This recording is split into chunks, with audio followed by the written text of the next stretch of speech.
इस दौर के रस्म रिवाजों से, इन तख्तों से, इन ताजों से जो जुल्म की कोख से जनते हैं, इंसानी खून से पलते हैं, जो नफरत की बुनियादें हैं और खूनी खेत की खादें हैं।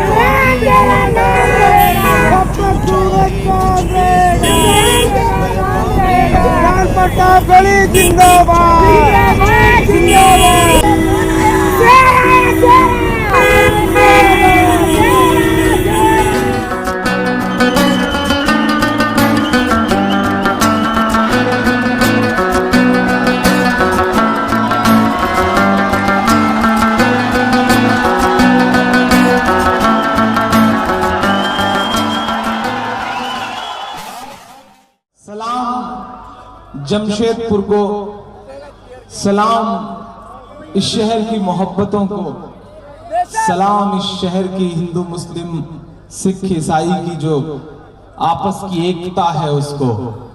इस शहर को भी निशाने पर लेने की बहुत बार कोशिशें हुई हैं, जलाने की बहुत बार कोशिशें हुई हैं। पिछले कुछ दिनों जब सोशल मीडिया पे मैं मुसलसल खबरें पढ़ता रहा तो मन बड़ा घबराया सा हुआ था, लेकिन न जाने क्यों आपकी मोहब्बतों पे यकीन भी बहुत था। आपने अपने शहर को जलने से बचाया है। मैं सलाम करूंगा आप सबको और चाहता हूं कि ये मोहब्बतें इसी तरह बरकरार रहें। मैं 4 मिसरों से अपनी बात की शुरुआत करता हूं, जिन चीजों के लिए या तो बहुत बदनाम हूं या बहुत मशहूर हूं, कोशिश करता हूं कि आपको वहां तक पहुंचाऊं। सदर साहब ने बहुत अच्छी बात कही कि नाम नहीं आना चाहिए, पर्दे में रह के बात की जाए। सच है सर, हमारा भी मन करता है कि पर्दे में रह के ही बात की जाए, लेकिन पर्दे में रह करके बात तब हुआ करती थी जब सियासत भी पर्दे में रह के जुल्म किया करती थी। अब सियासत भी पर्दे में रह के जुल्म नहीं करती साहब, कैदियों को निकालती है, जीन्स टी शर्ट और जूता पहनाती है और ले जाकर के मार देती है और कोई सवाल तक नहीं कर पाता साहब। कब तक चुप रहा है, कब तक पर्दे में बात की जाए। अब तो पर्दादारी बड़ी मुश्किल है, लेकिन आपका हुक्म है, मैं कोशिश करूंगा कि मैं पर्दे में रह के बात करूं। मैं 4 मिसरे पढ़ता हूं साहब कि और कितना हमें बर्बाद करोगे साहिब। पढ़ता हूं, दुआएं मांगता हूं, अगर आपका हुक्म पूरा कर पाया हूं तो आपकी भी दुआएं मिले मुझे।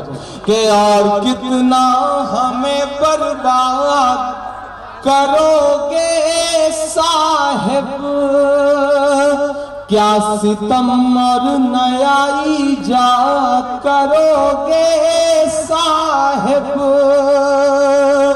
भोपाल मिनहाज अंसारी, नजीब से लेकर के कतार में मरे हुए 75 से ज्यादा इस देश के लोग। मैं मिसरे पढ़ता हूं, आप पहुंच जाइएगा मेरे इशारे तक तो मुझे दुआएं दीजिएगा।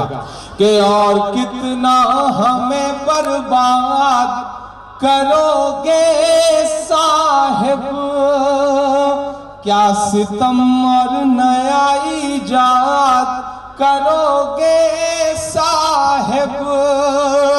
खुद के औलाद नहीं है तो बताओ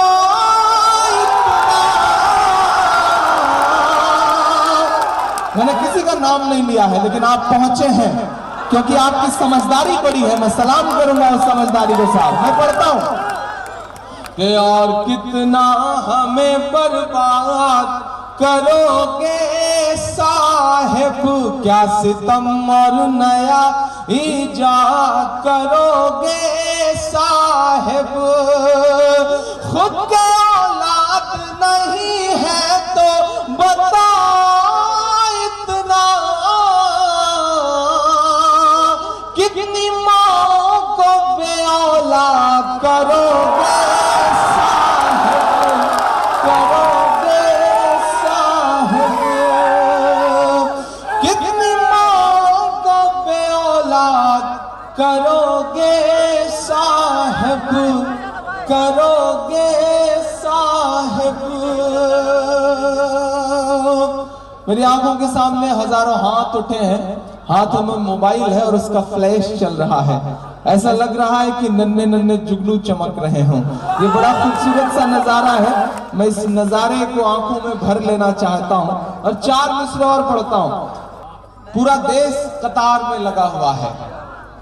70 से ज्यादा, आधिकारिक तौर पर 70 से ज्यादा मौतें हो चुकी हैं, लेकिन साहिब जापान में खड़े होकर के कहते हैं कि देश बहुत दुआएं दे रहा है। मैंने नोटबंदी लागू कर दी तो देश बहुत दुआएं दे रहा है। सही कहा साहब आपने, देश यकीनन बहुत दुआएं दे रहा है। वो दुआओं वाले वीडियो हम लोगों के पास भी आ रहे हैं सोशल मीडिया के जरिए साहब। एक बार जरा दिल लगा कर उन्हें सुन लीजिए तो समझ में आ जाए कि देश कितनी दुआएं दे रहा है। देश यकीनन दुआएं दे रहा है। मैं 4 मिसरे पढ़ता हूँ। कतारें लगी हैं। गांव में एक आदमी रोड पर खड़ा था लाइन में, तो उससे उसके जानने वाले ने कहा कि भाई बैंक तो शहर में है, तुम यहाँ क्यों लाइन में लगे हो? तो उसने कहा कि बैंक तो शहर में है लेकिन लाइन गांव तक आ गई है। हालत यह है। एक आदमी ने दरवाजा खटखटाया, अंदर से एक बच्चे ने झांक के माँ से कहा कि मम्मी कोई दाढ़ी वाले बाबा आए। तो मम्मी ने कहा कि बेटा वो तुम्हारे पिताजी हैं, 6 दिन पहले नोट बदलवाने गए थे, आज बैंक से लौट आए, दाढ़ी बढ़ गई है। ये हालत हो गई है साहब। लेकिन 4 मिसरे पढ़ता हूं। मेरी आंखों के सामने जो लोग बैठे हैं, मैं इनके मन की बात, इनके दिल की बात 4 मिसरों में पिरोता हूं कि कौन कहता है कि मन में वतन नहीं रखते। साथ खड़े हैं हम आपके। अगर सच में देश हित में किया गया फैसला होता तो हम साथ खड़े होते आपके।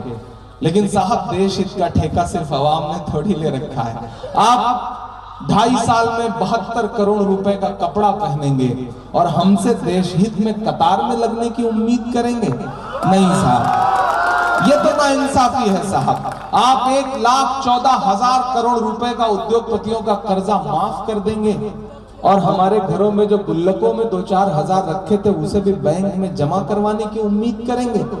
आप हमारे पैसों की जांच तो इनकम टैक्स से करवाएंगे और अपनी पार्टी के सांसद और विधायकों के पैसों की जांच अमित शाह से करवाएंगे? ये तो नाइंसाफी है साहब। ये तो वही हुआ कि जैसे पठानकोट हमले की जांच आपने ISI से करवाई, उसी तरह से आप अपने विधायकों और एमपीओ की जांच जो है वो अमित शाह जी से करवा रहे हैं। तो उल्टा मामला है साहब। मैं पढ़ता हूं, दुआएं मांगता हूं आपसे कि कौन कहता है कि दिल में वतन नहीं रखते, तुम्हारी तरह से नफरत का मन नहीं रखते, तुम्हारी तरह से नफरत का मन नहीं रखते। नोटबंदी से डराओ ना हमें, हम वो हैं। पहुंचाना मेरे इस सच को दिल्ली तक कि कौन कहता है कि दिल में वतन नहीं रखते, तुम्हारी तरह से नफरत का मन नहीं रखते। नोटबंदी से डराओ ना हमें, हम वो हैं। ज़कात देते हैं हम, काला धन नहीं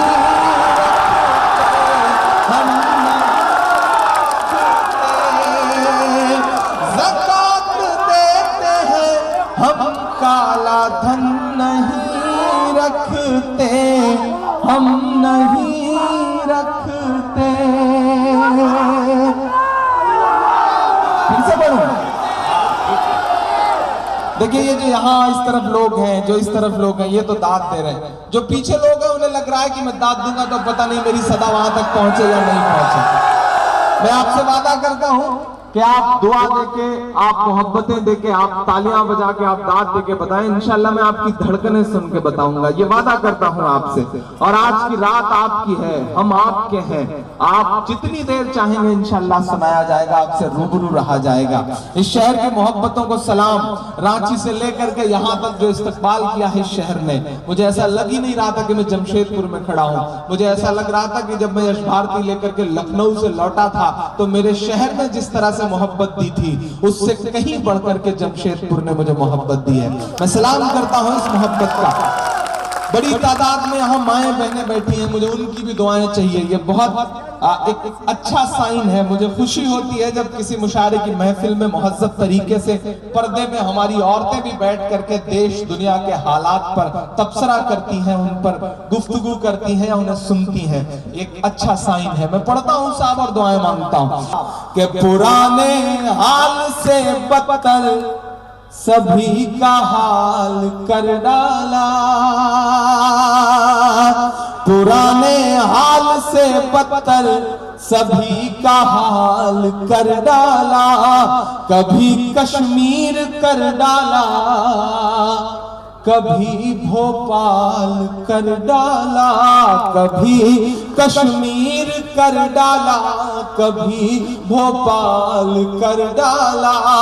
कहाँ वादा था हर खाते में 15 लाख आएंगे,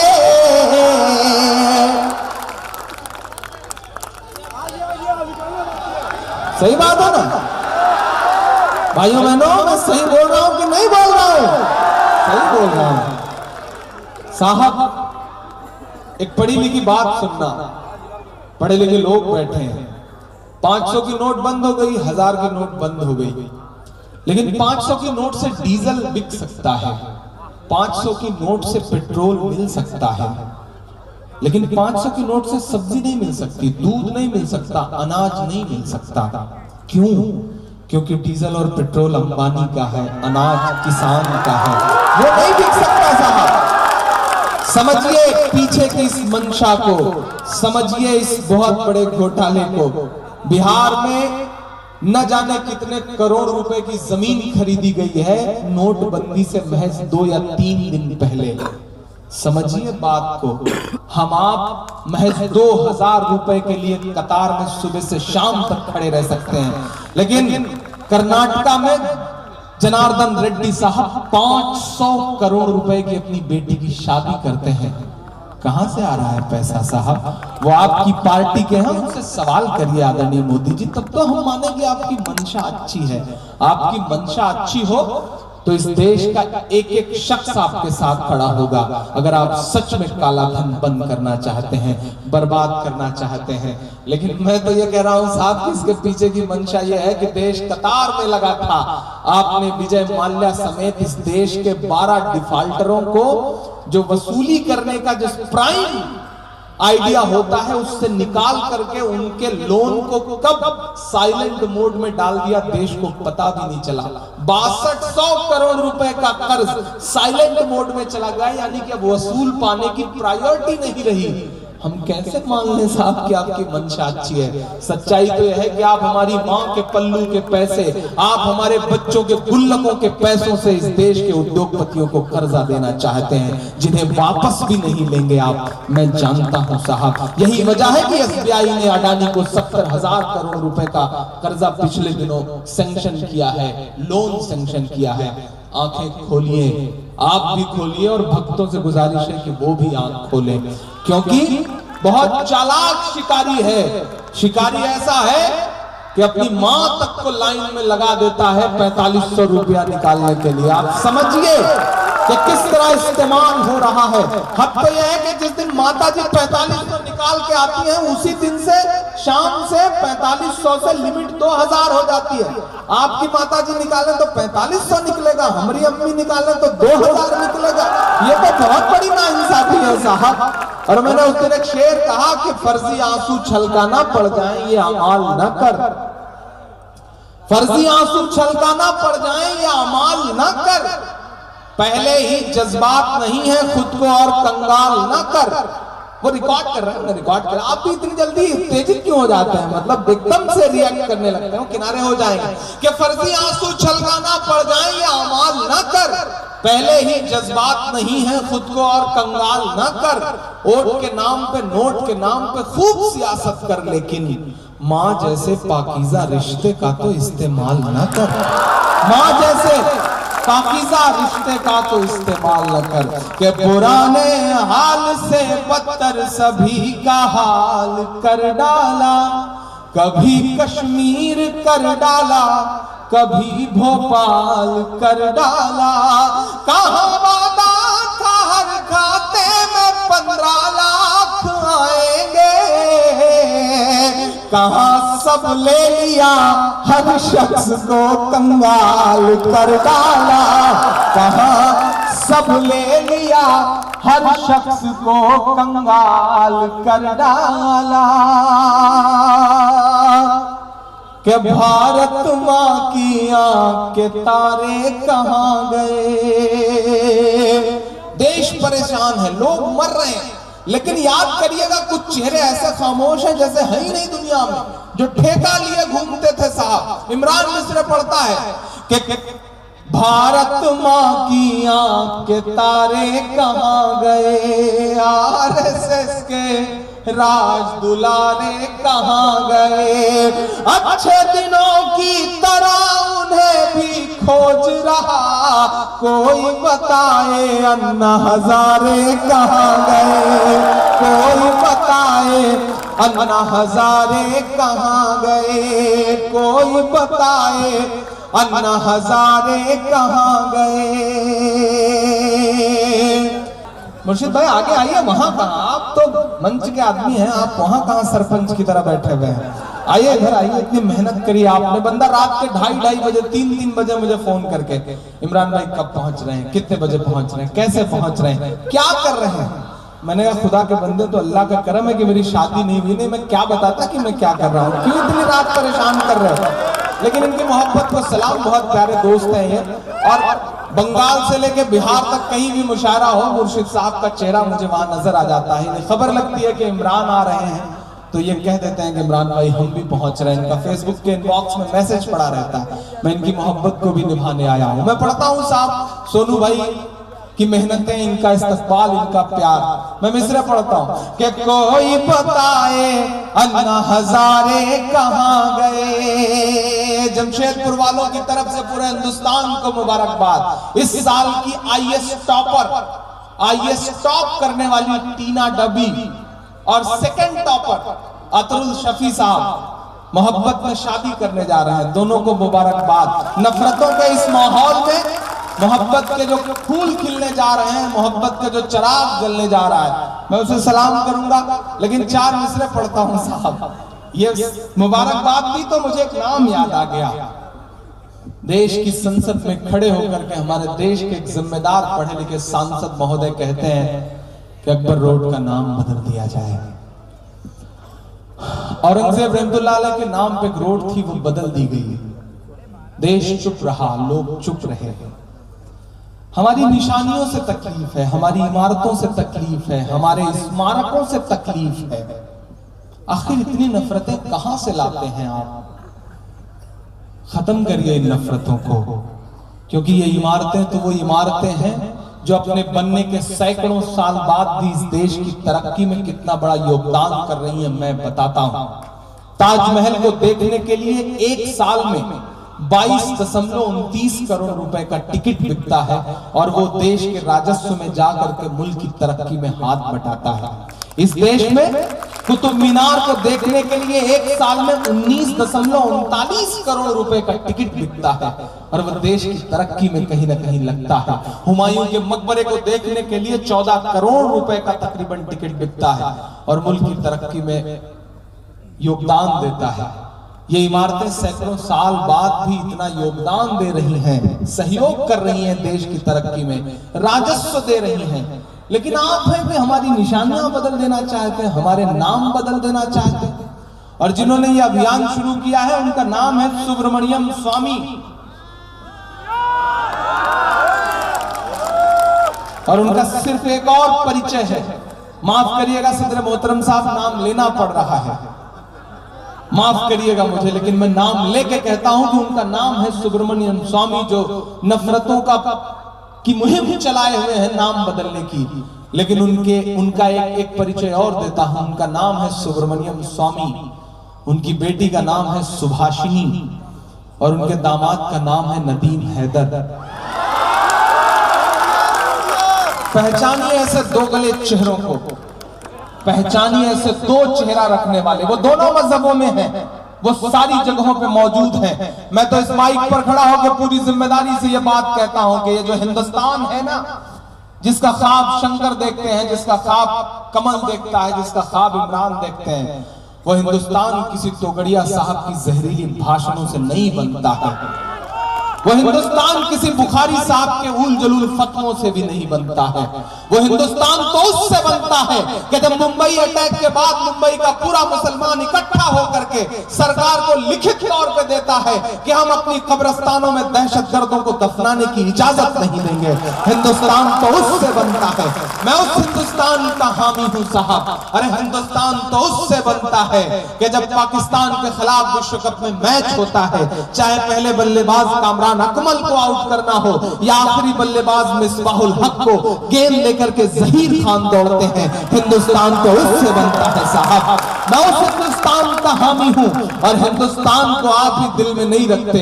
हिंदुस्तान तो वो शख्स भी दिल में रखता है कि जो पिच पर खड़ा होता है, उसके हाथ में गेंद होती है और उसको खबर आती है कि उसकी 1 साल की बेटी आईसीयू में एडमिट है, पता नहीं जिंदा रहेगी या मर जाएगी, लेकिन वो कहता है कि नहीं, न्यूजीलैंड के खिलाफ पहले हिंदुस्तान को जितवा दूंगा, तब बेटे को देखने जाऊंगा। मैं सलाम करूंगा मोहम्मद शमी को। हिंदुस्तान ऐसे लोगों से बनता है, हिंदुस्तान किसी के भाषण से नहीं बनता है साहब।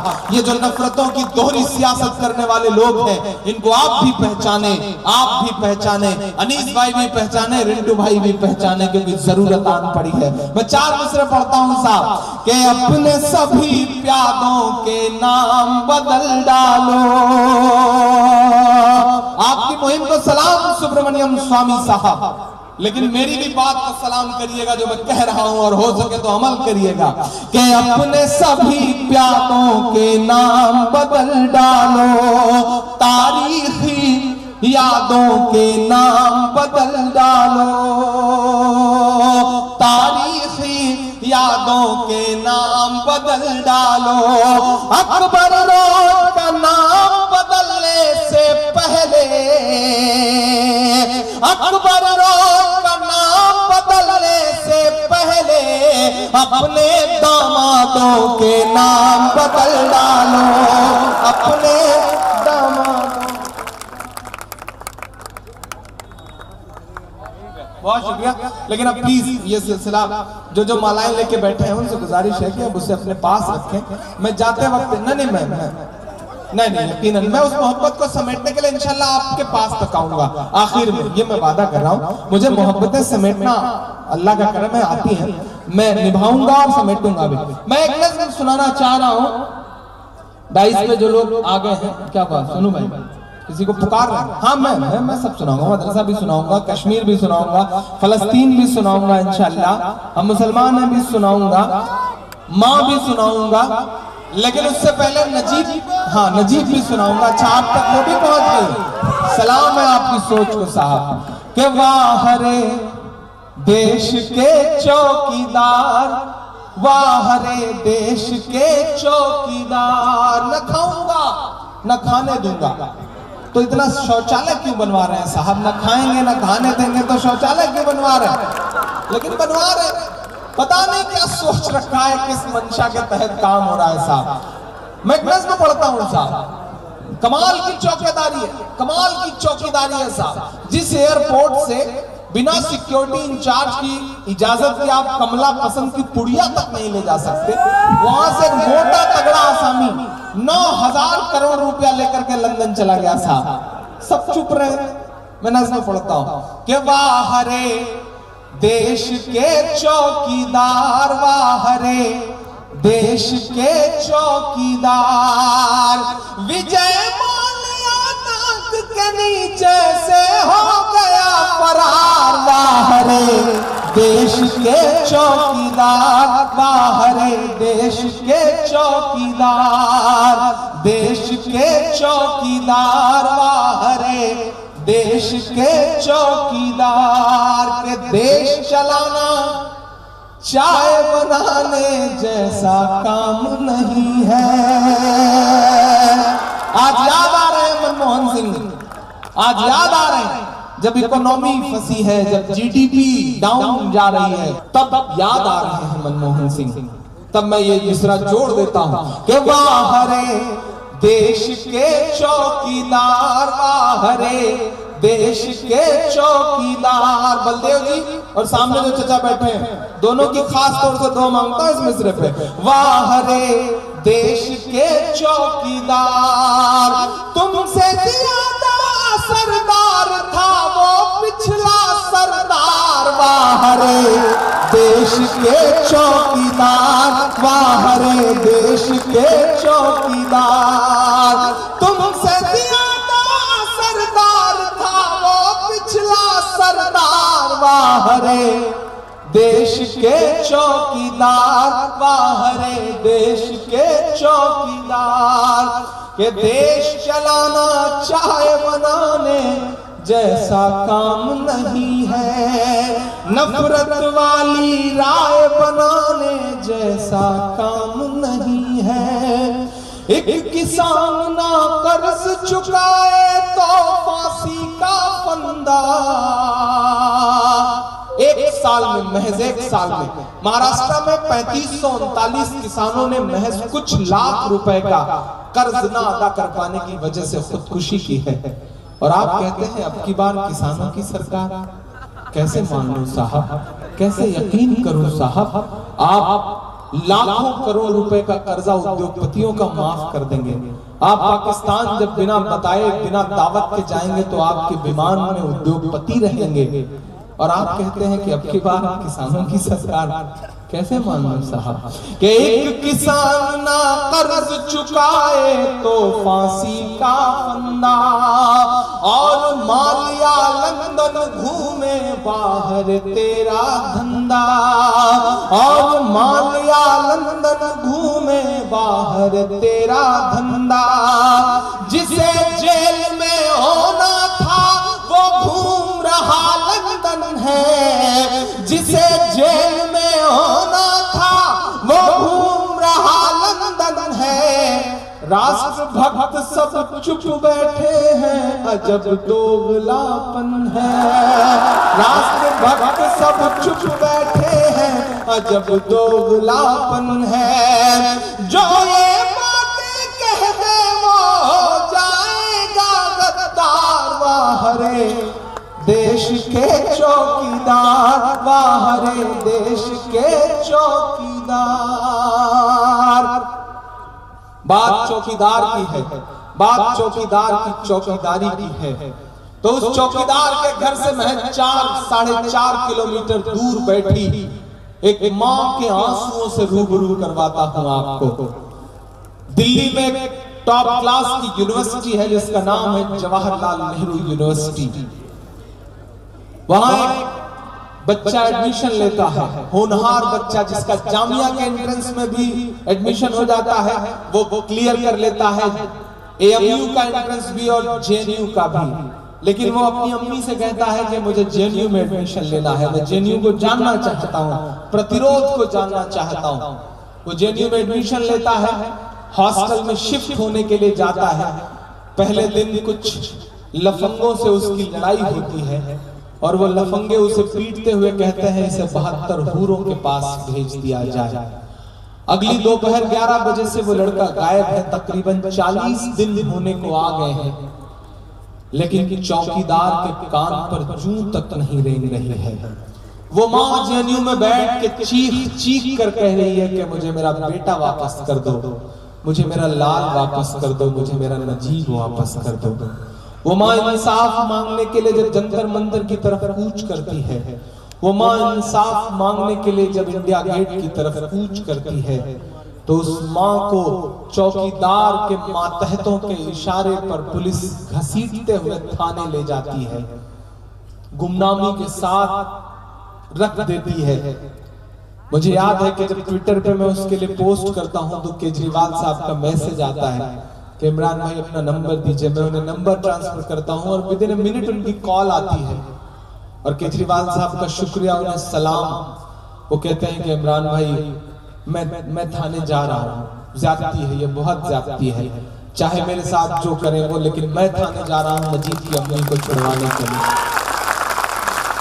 मैं सलाम करूंगा केजरीवाल साहब को, मैं सलाम करूंगा धर्मेंद्र यादव को, जो बदायूं जिस जिले का वो लड़का रहने वाला था, उसके सांसद धर्मेंद्र यादव जो मेरे यूनिवर्सिटी में सीनियर हुआ करते थे।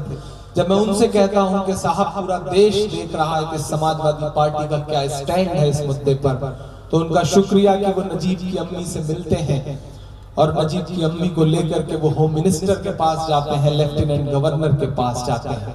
सलाम राहुल गांधी को जो नजीब की अम्मी से मिलते हैं और कहते हैं कि हम इस दर्द में आपके साथ खड़े हैं। लेकिन मैं ट्विटर से लेकर के फेसबुक से लेकर तमाम सोशल साइट्स पर छींक आने तक पे ट्वीट करने वाले उस इंसान की एक ट्वीट तलाश रहा हूं जिस ट्वीट में वो कहता हो कि नहीं, मैं मां के दर्द को समझता हूं, नजीब की अम्मी तुम चुप रहो, मैं तुम्हारे बेटे की तलाश में लगा हूं। ऐसा एक भी ट्वीट नजर नहीं आता। इसी दौरान महोबा में खड़े होकर के वो ये कहते हैं कि मुस्लिम महिलाओं को 3 तलाक के मुद्दे पर मैं उनका हक दिलाऊंगा। तब मुझे चिल्ला के कहना पड़ता है कि महज पीएम नहीं है आप उन्मादी लफंगों के, महज पीएम नहीं है आप उन्मादी लफंगों के, जरा सा वक्त हिंदुस्तान के अमनो चैन को दीजिए, हमारी औरतों को हक बराबर बाद में देना, ये हक पहले तो साहिब जी जशोदा बेन को दीजिए, ये हक पहले तो साहिब जी जशोदा बेन को दीजिए। जब वो ये कहते हैं कि हम मुस्लिम महिलाओं को उनका हक दिलाएंगे, तो मेरा दुखी मन कभी कभी करता है कि मैं 7RCR के सामने जाऊं, चीखूं, चिल्लाऊं, उनसे कहूं कि आदरणीय नरेंद्र मोदी जी, अगर सच में आप मुस्लिम महिलाओं को उनका हक दिलाना चाहते हैं, मुस्लिम बहनों को उनका हक दिलाना चाहते हैं, तो नजीब की अम्मी को अपनी बहन मान लीजिए और अपने भांजे को तलाश करके वापस ला दीजिए, तब मैं मानूंगा कि आपके दिल में ईमानदारी है। मैं गया उस माँ के पास, मैं मिला उस माँ से। जब मैं उस माँ से मिला तो न जाने क्यों मुझे नजीब की अम्मी के आंसू में अपनी अम्मी के आंसू नजर आए। मैं जब मिला उस माँ से तो मुझे लगा कि नजीब की जगह अगर इमरान होता, तो नजीब की जगह कोई अशोक होता, तो नजीब की जगह कोई अनिल होता, तो नजीब की जगह कोई कमल होता, तो नजीब की जगह कोई इमरान, इरफान या फिर रुस्तम होता, तो शायद उसकी माँ के आंसू भी वैसे होते। क्योंकि माँ के आंसुओं का कोई मजहब नहीं होता, कोई जात नहीं होती माँ के आंसुओं की। मैं उस माँ की तरफ से एक नज़्म पढ़ता हूँ। अब तक जो कुछ पढ़ा वो शायद आपके लिए हल्की फुल्की और इधर उधर की बातें थी, आपका जहन बनाना चाहता था। मैं एक जिम्मेदारी भरी नज़्म सुनाना चाहता हूँ। अपने बड़े बुजुर्गों से खुसूसी दुआएं मांगता हूँ मैं इस नज़्म पर। सर पढ़ता हूँ एक नज़्म। सुना था कि बेहद सुनहरी है दिल्ली, समंदर सी खामोश गहरी है दिल्ली। सफर करिएगा मेरे साथ इस नज़्म में, मेरी माँ बहनों की भी दुआएं मिले, थोड़ा सा आप सब जुड़े साथ। के सुना था कि बेहद सुनहरी है दिल्ली, समंदर सी खामोश गहरी है दिल्ली, मगर एक माँ की सदा सुन न पाए, मगर एक माँ की सदा सुन न पाए, तो लगता है गूंगी है बहरी है दिल्ली, मगर एक माँ की सदा सुन न पाए, तो लगता है गूंगी है बहरी है दिल्ली। मैं जब मिल के लौटा था नजीब की अम्मी से शंकर भाई, तो मैं बहुत देर तक रोता रहा, आंसू रुकने का नाम नहीं ले रहे थे। मेरे पास कलम और कागज नहीं थे, मोबाइल था, मैं मोबाइल के इनबॉक्स में ये नज़्म टाइप कर रहा था, नज़्म हो रही थी और स्क्रीन पर मेरे आंसू 12 गिरते थे और मैं अपने ही आंसुओं को साफ करके फिर टाइप करता था इस नज़्म को।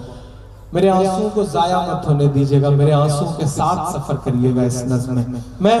मैं पढ़ता हूँ साहब के सुना था कि बेहद सुनहरी है दिल्ली, समंदर सी खामोश गहरी है दिल्ली, मगर एक माँ की सदा सुन न न पाए तो लगता है गूंगी है बहरी है दिल्ली। वो आंखों में अश्कों का दरिया समेटे, वो उम्मीद का एक नजरिया समेटे। वो आंखों में अश्कों का दरिया समेटे, वो उम्मीद का एक नजरिया समेटे। यहाँ कह रही है वहाँ कह रही है, यहाँ कह रही है वहाँ कह रही है। तड़प कर के ये गुमा कह रही है।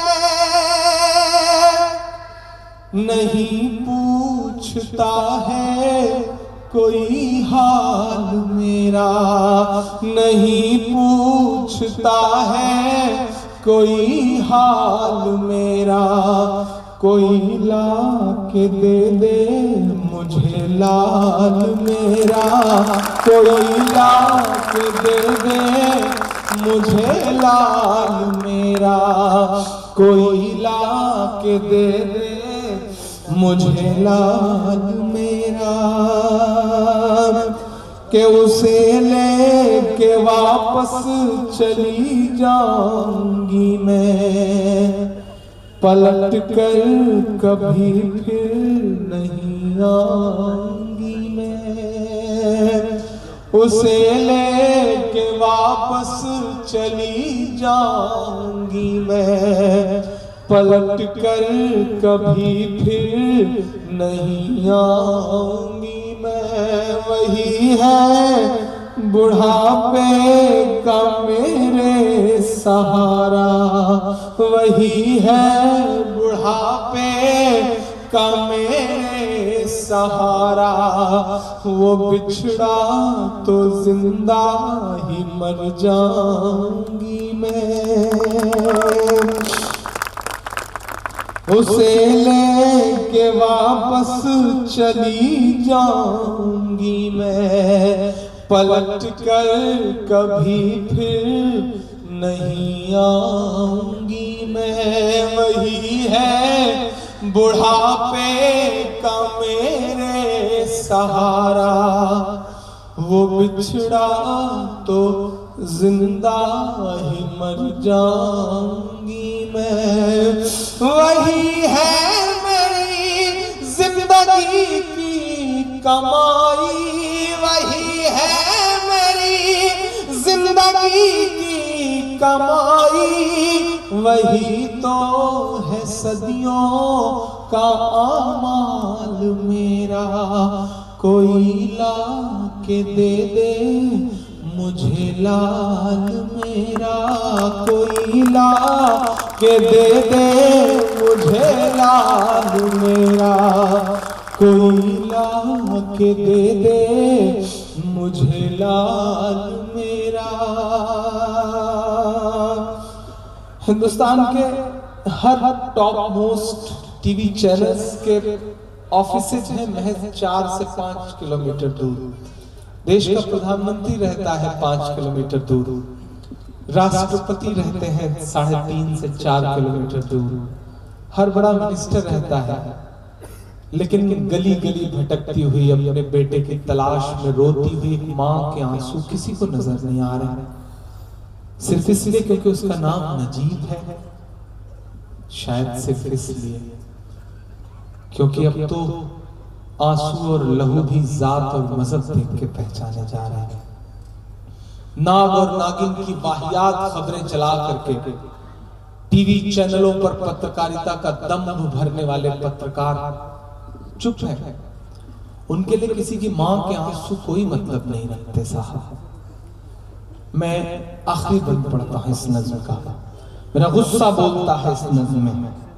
मैं आंसुओं को इंकलाब बनाने की कोशिश करता हूं, मैं आंसुओं को शोला बनाने की कोशिश करता हूं कि ये टीवी के एंकर कहां मर गए हैं, ये गांधी के बंदर कहां मर गए हैं। शामिल होइएगा मेरे गुस्से में। मैं जानता हूं कि ये सब बोलना बहुत मुश्किल है इस दौर में, तब तो और भी मुश्किल है जब आपके कंधों पे यश भारती का बोझ हो, तब तो और भी मुश्किल है जब निजाम बदल चुका हो, हुकूमत बदल चुकी हो, फासिस्ट ताकतें अपने एकदम आसमान पर हो। मुझे भी समझाया जाता है, अगर आपको लगता होगा कि चंद तालियां, चंद रुपए और चंद शोहरतें इस रिस्क का बदला हो सकती है, तो नहीं साहब, जिंदगी का रिस्क और तलवार की नोक पर चलना ये चंद शोहरतें और चंद पैसे और चंद तालियों के लिए नहीं है, ये आपके आंसुओं के लिए है, आपके जज्बों के लिए है, वक्त को बदलने के जुनून के लिए है। मुझे भी समझाया जाता है कि इमरान मोहब्बत की शायरी क्यों नहीं करते, जुल्फ आंचल लबो रुखसार के अशार क्यों नहीं पढ़ते, तुम्हारी तो पर्सनालिटी को भी सूट करता है, क्यों नहीं पढ़ते। तब मैं उनसे कहता हूं कि मैं आईना हूं, दिखाऊंगा दाग चेहरों के, जिसे बुरा लगे वो सामने से हट जाएगा। मैं पढ़ता हूं ये बंद आखिरी, ये टीवी के एंकर कहाँ मर गए हैं, ये गांधी के बंदर कहाँ मर गए हैं, मेरी चीख और मेरी फरियाद कहना। नाम आ ही गया है सर, माफी के साथ, मेरी चीख और मेरी फरियाद कहना, ये मोदी से एक माँ की रुदाद कहना, मेरी चीख और मेरी फरियाद कहना, ये मोदी से एक माँ की रुदाद कहना, कहीं झूठ की शख्सियत बह न जाए। अब तक जिन्होंने हाथ नहीं खोला है मैं उन्हें भी कसम देता हूं, चौथे मिसरे पे आपका एक एक हाथ हवा में उठे, चौथे मिसरे पे डाइस के भी दोस्तों की शिरकत मांगता हूं। समीर भाई मैं पढ़ता हूं, कहीं झूठ की शख्सियत बह न जाए, ये नफरत की दीवार छत बह न जाए, ये नफरत की दीवार छत बह न जाए, है एक माँ के अश्कों का सैलाब साहिब, है एक माँ के अश्कों का सैलाब साहिब, कहीं आपकी सल्तनत बह न जाए।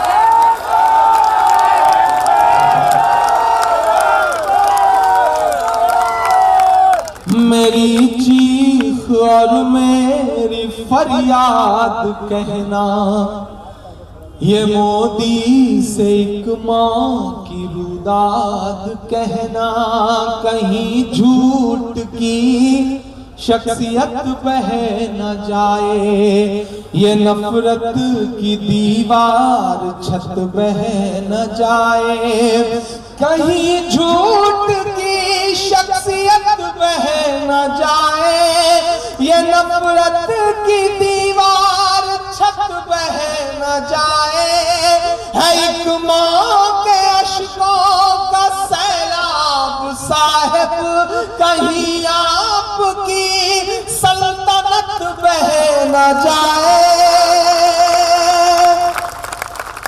के उजड़ सा गया है गुलिस्तां वतन का।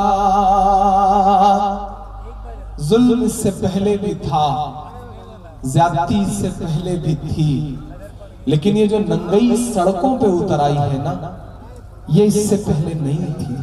इसके लिए लड़ना पड़ेगा, इस मुल्क के खूबसूरत ताने बाने को बचाने के लिए लड़ना पड़ेगा। और मेरी आंखों के सामने बड़ी तादाद में मुसलमान बैठा है। मैं आपसे एक बात कहना चाहता हूं कि ये मत समझना कि तुम्हारी लड़ाई सिर्फ मुसलमान लड़ रहे हैं। क्योंकि नजीब की तलाश के लिए सबसे ज्यादा लाठियां खाने का काम जिसने किया है ना, उस लड़के का नाम मोहित पांडे है और वो जेएनयू का प्रेसिडेंट है। आप इस मुगालते में बिल्कुल मत रहना कि आपकी लड़ाई सिर्फ मुसलमान लड़ रहे हैं। मैं जेएनयू के रविरंजन सिंह को, चेतना पांडे को, रवि प्रकाश को, अभिषेक को, सुशील को, शहला राशिद को, कन्हैया कुमार को और रवीश कुमार को सल्यूट करूंगा जो आपसे ज्यादा आपकी लड़ाई लड़ रहे हैं। पहचानिए अपने इर्द गिर्द ऐसे तमाम चेहरों को। नफरत वाले जो लोग हैं उनकी तादाद बमुश्किल 10 से 12% है। इस देश का 85% से ज्यादा हिंदू भाई आपके दुख में कंधे से कंधा मिलाकर आपके साथ खड़ा है। नफरतों को किनारे रखिए, मोहब्बतों से काम लीजिए, हिकमतों से काम लीजिए। मैं पूरी जिम्मेदारी से कह रहा हूं कि इस मुल्क के खूबसूरत ताने बाने को बचाने का काम जितना उनका है उतना आपका भी है। आप भी इस बात को समझ जाइए। नफरत वाली ताकतें एक चिंगारी फेंक देती हैं, शहर जल जाता है। चिंगारियों को बुझाने का काम आपका भी है, हिंदू भाइयों का भी है, सिख भाइयों का भी है। मैं शहर की कौमी यकजहती को सलाम करूंगा। आप गुजरात गुजरात गुजरात चिल्लाते हैं, तसव्वुर करिए, लेकिन गुजरात के मसले को सच में जिसने अदालत तक ले जाने का काम किया उसका नाम तीस्ता सीतलवाड़ है और वो कोई मुसलमान नहीं है। ऐसे चेहरों को मजबूत करिए, ऐसे चेहरों को ताकत दीजिए। सल्यूट करिए शहीद हेमंत करकरे को, सल्यूट करिए शहीद हेमंत करकरे को जिन्होंने इंसाफ के लिए अपनी जान कुर्बान कर दी। सल्यूट करिए आईपीएस संजीव भट्ट को, जिस शख्स ने अपनी आईपीएस की नौकरी को ठोकर मारते हुए कहा कि गुजरात का जो सच है वो मैं बताऊंगा, मेरी नौकरी रहे या चली जाए। नौकरी चली गई लेकिन उस शख्स ने सच बताया। सल्यूट करिए ऐसे चेहरों को, सल्यूट करिए अपने इर्द गिर्द रहने वाले ऐसे लोगों को, सल्यूट करिए अरुंधति रॉय को, सल्यूट करिए प्रशांत भूषण जैसे लोग जो इंसाफ बचाने की आखिरी उम्मीद लेकर के रात के 2:30 बजे सुप्रीम कोर्ट की चौखट पर खड़े होते हैं। सल्यूट करिए बलदेव जी जैसे लोगों को, सल्यूट करिए रिंटू भाई जैसे लोगों को। या आपके इर्द गिर्द जो भी मोहब्बतों के बात करने वाले लोग हैं उन्हें मजबूत करिए, क्योंकि आप जिस मजहब के मानने वाले हैं वहां आप पर रोज कूड़ा फेंका जाता था, लेकिन एक दिन कूड़ा नहीं फेंका गया तो आप उस बुढ़िया का हाल चाल लेने के लिए उसके घर गए। आप उस मजहब के मानने वाले हैं। ये गलत लोग हैं, मीडिया के दोस्त मेरी इस बात को नोट करें। ये गलत लोग हैं जो इस्लाम का चेहरा बन गए हैं। मैं मना करता हूं, मैं खारिज करता हूं, मैं इनकार करता हूं। ये आईएसआईएस जैसे संगठन या आईएसआई जैसे संगठन ये इस्लाम के अलंबरदार नहीं हो सकते। हम खारिज करते हैं इन्हें, इस डाइट से मजम्मत करते हैं ऐसे लोगों की, क्योंकि इस्लाम कभी दहशतगर्दी की इजाजत नहीं दे सकता। दुनिया कहती है कि इस्लाम नाहक खून बहाने की इजाजत देता है। जमशेदपुर वालों, जो मजहब वजू करते हुए नाहक पानी बहाने तक की इजाजत न देता, वो नाहक खून बहाने की इजाजत कैसे दे सकता है? मना करिए ऐसे लोगों को, ठुकराइए ऐसे लोगों को, क्योंकि ये लोगों ने आपके मजहब को गैरों से ज्यादा बदनाम किया है। ये इस्लाम का चेहरा नहीं हो सकते, क्योंकि मैं पूरी जिम्मेदारी से कह रहा हूं कि जिस तरह बिस्मिल्लाह कह करके शराब पीने से हराम शराब हलाल नहीं हो जाती, उसी तरह अल्लाह अकबर कह करके किसी मासूम का कत्ल कर देने से वो कत्ल जायज नहीं हो जाता है। साहब, मैं मजम्मत करता हूं, मैं मजम्मत करता हूं कि उजड़ सा गया है गुलिस्तां वतन का, उजड़ सा गया है गुलिस्तां वतन का, नहीं तो ये भारत था खुशहाल मेरा, कोई ला के दे दे मुझे ला। मदरसा पर मदरसे के लिए, हाँ अच्छा, मदरसे वाली नज़्म की फरमाइश है। आपका हुक्म है, मैं हाँ अच्छा है क्या सदर साहब? यहाँ ढेर सारे लोग ऐसे हैं जो दूसरे की मोटरसाइकिल पे बैठ के आए हैं, जब तक वो ना जाए तब तक जाएं कैसे? और कुछ लोग इस डर से बैठे हैं कि घर पे सोती हुई शेरनी को जाके जगाने पे मार खाने का खतरा है, ऐसा इसलिए भी बैठे हुए हैं। लेकिन इनकी मोहब्बत को सलाम, जो लोग किसी वजह से इधर उधर गए हैं उनसे गुजारिश है कि जहां हैं, जैसे हैं, जिस हाल में हैं। अच्छा, भाईजान ने बताया कि मैं अपनी शेरनी के साथ आया हूं, इससे पता चलता है कि साथ कितने सीधे साधे हैं। मैंने पहली बार किसी गाय को शेरनी के साथ आए हुए देखा है साहब। ये बिल्कुल गाय है, आप समझ लीजिए मर्दों की। अल्लाह इन्हें सलामत रखे, अल्लाह इनके जज्बे को सलामत रखे। जो मोहब्बत करते हैं ये भाभी से, वो सलामत रहे, इन्हें सलाम।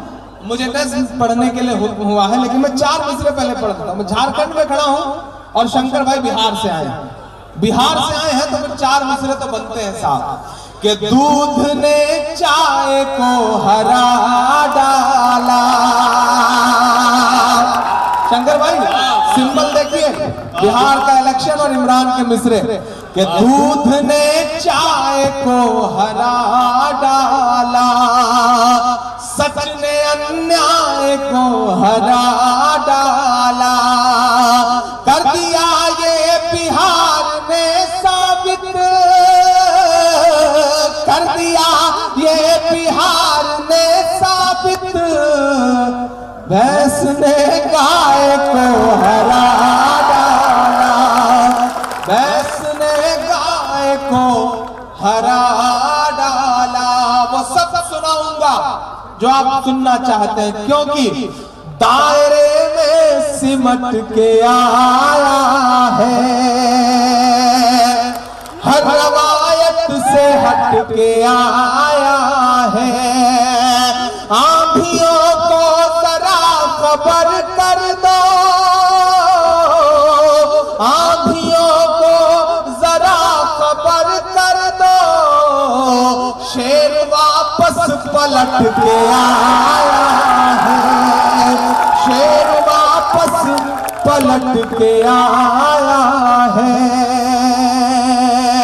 एक नज़्म सुनाने की ख्वाहिश है, जिस नज़्म ने मुझे झारखंड के और करीब किया है। आप से मेरा ख्याल है कि 4-5 घंटे की दूरी होगी। आपके यहाँ एक शहर है जामताड़ा, एक नज़्म सुनाऊं अगर आप कहें तो। मैं दिनों उस नज़्म को पूरे हिंदुस्तान में पढ़ रहा हूं। मैंने कोशिश करी कि मैं उस दर्द को दुनिया के सामने रख सकूं, और मैं कामयाब रहा, क्योंकि मिन्हाज का जो दर्द रहा है, जो सिस्टम से जुल्म हुआ उस शख्स पर, और 22 साल का एक नौजवान अपनी 8 महीने की बेटी को छोड़ के दुनिया से रुखसत हो गया, नहीं रहा हमारे बीच में। उसके दर्द को दुनिया तक पहुंचाने की जिम्मेदारी भी मेरी थी। मैंने अपनी जिम्मेदारी निभाई। मैं मिला उनके परिवार से। मैं जामिया के मुशायरे में खड़ा होकर के जिस दिन 22 अक्टूबर को मैंने पहली बार ये नज़्म पढ़ी थी, मैंने वहां से ऐलान किया था कि जामिया के मुशायरे का मेरा जो भी पेमेंट होगा मैं मिन्हाज के परिवार को डोनेट करूंगा। और मैंने साथ में एक ऐलान और भी किया था। ये सच है कि मुझे मुशायरों की दुनिया से बहुत कुछ हासिल हुआ, बहुत पैसे मिले, बहुत शोहरतें मिली, बहुत इज्जतें मिली, लेकिन मैंने भी कोशिश की कि जिस अवाम ने मुझे बहुत सारा प्यार दिया है, मैं उसके दुख दर्द में बराबर शरीक हूं, क्योंकि इन्होंने मुझे इमरान बनाया है, क्योंकि इनकी दुआओं ने मुझे इमरान बनाया है। मैं तो अक्सर मुशायरों में कहता हूं कि सबके दिलों की जान बनाया है आपने, मुश्किल को भी आसान बनाया है आपने, कैसे अदा करूंगा मोहब्बत का कर्ज मैं, इमरान को इमरान बनाया है आपने। ये आपकी मोहब्बत। मैंने कहा कि मैं जामिया के मुशायरे का पूरा पेमेंट मिन्हाज के परिवार को डोनेट करूंगा। साथ ही साथ मैंने एक बहुत बड़ा ऐलान किया, जिसे सुन के मेरी अम्मी ने मुझसे कहा कि बेटा तुमने ये अच्छा काम किया है। मुझे यश भारती का जो अवार्ड मिला है, उस अवार्ड की खासियत है कि वो 11 लाख रुपए का अवार्ड है। हुकूमत ने 11 लाख रुपए का अवार्ड दिया, और साथ ही साथ उसकी जो सबसे खास बात है वो ये है कि पूरी जिंदगी हर महीने 50,000 रुपए सरकार पेंशन देगी। हर महीने पूरी जिंदगी 50,000 रुपए की पेंशन सरकार देगी। मैंने ऐलान किया कि मिन्हाज की जो 8 महीने की बच्ची है, जब तक उसकी शादी नहीं हो जाती, इंशाअल्लाह अपनी उस पेंशन से 2,000 रुपए हर महीने उसे दूंगा मैं। मुझे लगा कि उसका हक है उस पेंशन में, उसका हक है मेरे आंसुओं में, उसका हक है मेरी किसी भी चीज। बहुत शुक्रिया। मैं नज़्म पढ़ता हूं साहब। कि झारखंड से मैं मिन्हाज अंसारी बोल रहा हूँ, झारखंड से मैं मिन्हाज अंसारी बोल रहा हूँ। आज मेरी कल आपकी भी आएगी बारी बोल रहा हूँ, झारखंड से मैं मिन्हाज अंसारी बोल रहा हूँ, झारखंड से मैं मिन्हाज अंसारी बोल रहा हूँ। आज मेरी कल आपकी भी आएगी बारी बोल रहा हूँ, झारखंड से मैं मिन्हाज अंसारी बोल रहा हूँ। पुलिस की वर्दी की तरफ मैं जब भी देखता हूँ मेरे मन में बड़ा एहतराम आता है। यहाँ भी पुलिस के तमाम साथी इर्द गिर्द होंगे, आप यकीन करें मेरे मन में बड़ा एहतराम आता है। कोई कुछ भी कहे, कितनी भी बातें करे, कितना भी खूंखार चेहरा वर्दी का हमारी आंखों के सामने हो, लेकिन न जाने क्यों मैं जब भी वर्दी की तरफ देखता हूँ मेरी आंखों में शहीद हेमंत करकरे का चेहरा आ जाता है। जब भी मैं पुलिस की इस वर्दी की तरफ देखता हूँ मेरी आंखों में शहीद तंजील अहमद का चेहरा आ जाता है। मैं जब भी इस वर्दी की तरफ देखता हूँ अपने फर्ज के लिए मेरे अपने जिले में अपनी जान गंवा देने वाले शहीद जियाउल हक का चेहरा आ जाता है। मैं वर्दी का बहुत एहतराम करता हूँ। हम आप जब अपने घरों में त्योहारों की छुट्टियां मना के एंजॉय कर रहे होते हैं तब ये बेचारे अपने घरों से दूर रात में ड्यूटियां कर रहे होते हैं। अच्छे बुरे हर जगह लोग हैं, कुछ बुरे लोग हैं जिन्होंने बदनाम कर रखा है। मैं पुलिस के तमाम आला अधिकारियों से गुजारिश करूंगा कि ऐसे लोगों पे कड़ी से कड़ी कार्रवाई करिए, क्योंकि पुलिस का इकबाल खतरे में है। मैं पढ़ता हूं नज़्म साहब कि झारखंड से मैं मिन्हाज अंसारी बोल रहा हूं, कि मेरे नाम में मीम जुड़ा था मेरा यही कसूर हुआ, मेरे नाम में मीम जुड़ा था मेरा यही कसूर हुआ। माँ की आंखों का तारा था लेकिन अब बेनूर हुआ, माँ की आंखों का तारा था लेकिन अब बेनूर हुआ।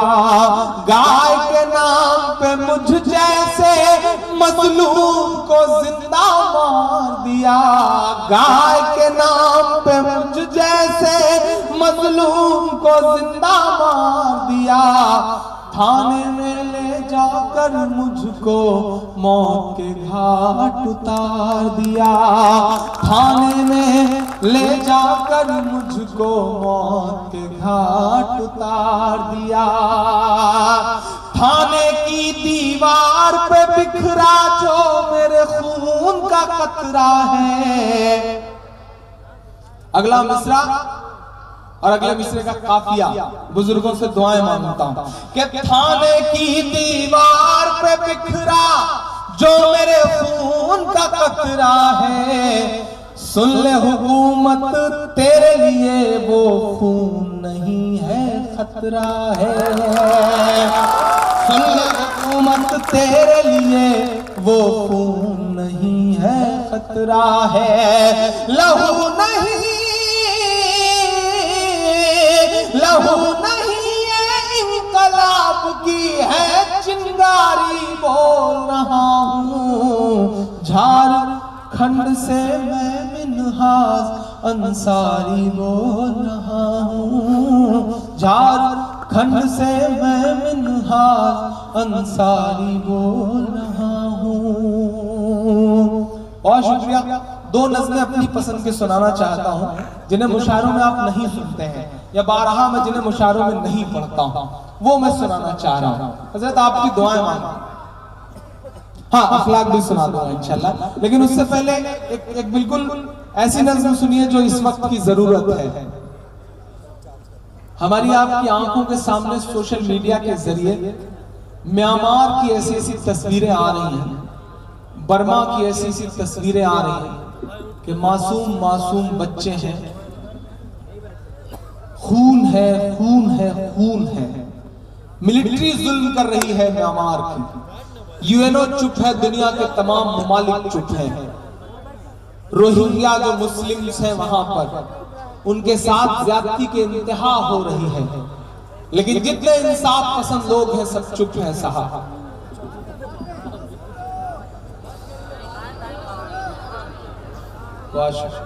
मैं बहुत सोचता रहा, उन तस्वीरों को देख के न जाने क्यों मैं बहुत रोता रहा और नज्म हो गई। मैं नज्म सुनाता हूं कि कल रात मेरी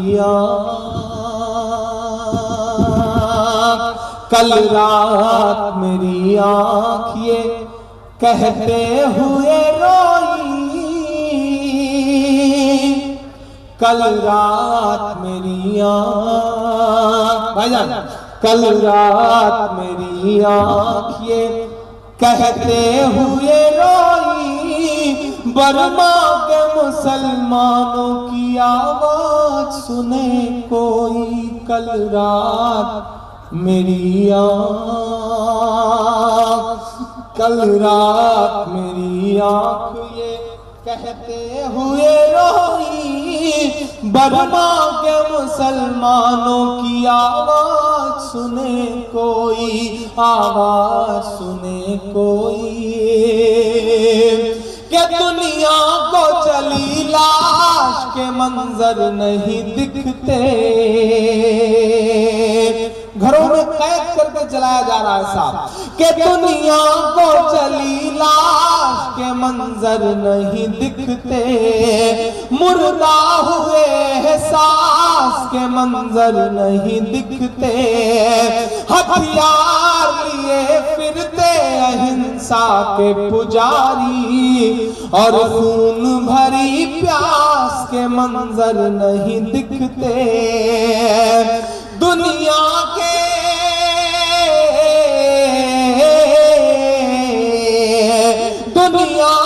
मसीहाओं की गैरत कहाँ खोई, बर्मा के मुसलमानों की आवाज सुने कोई, आवाज सुने कोई, आवाज सुने कोई।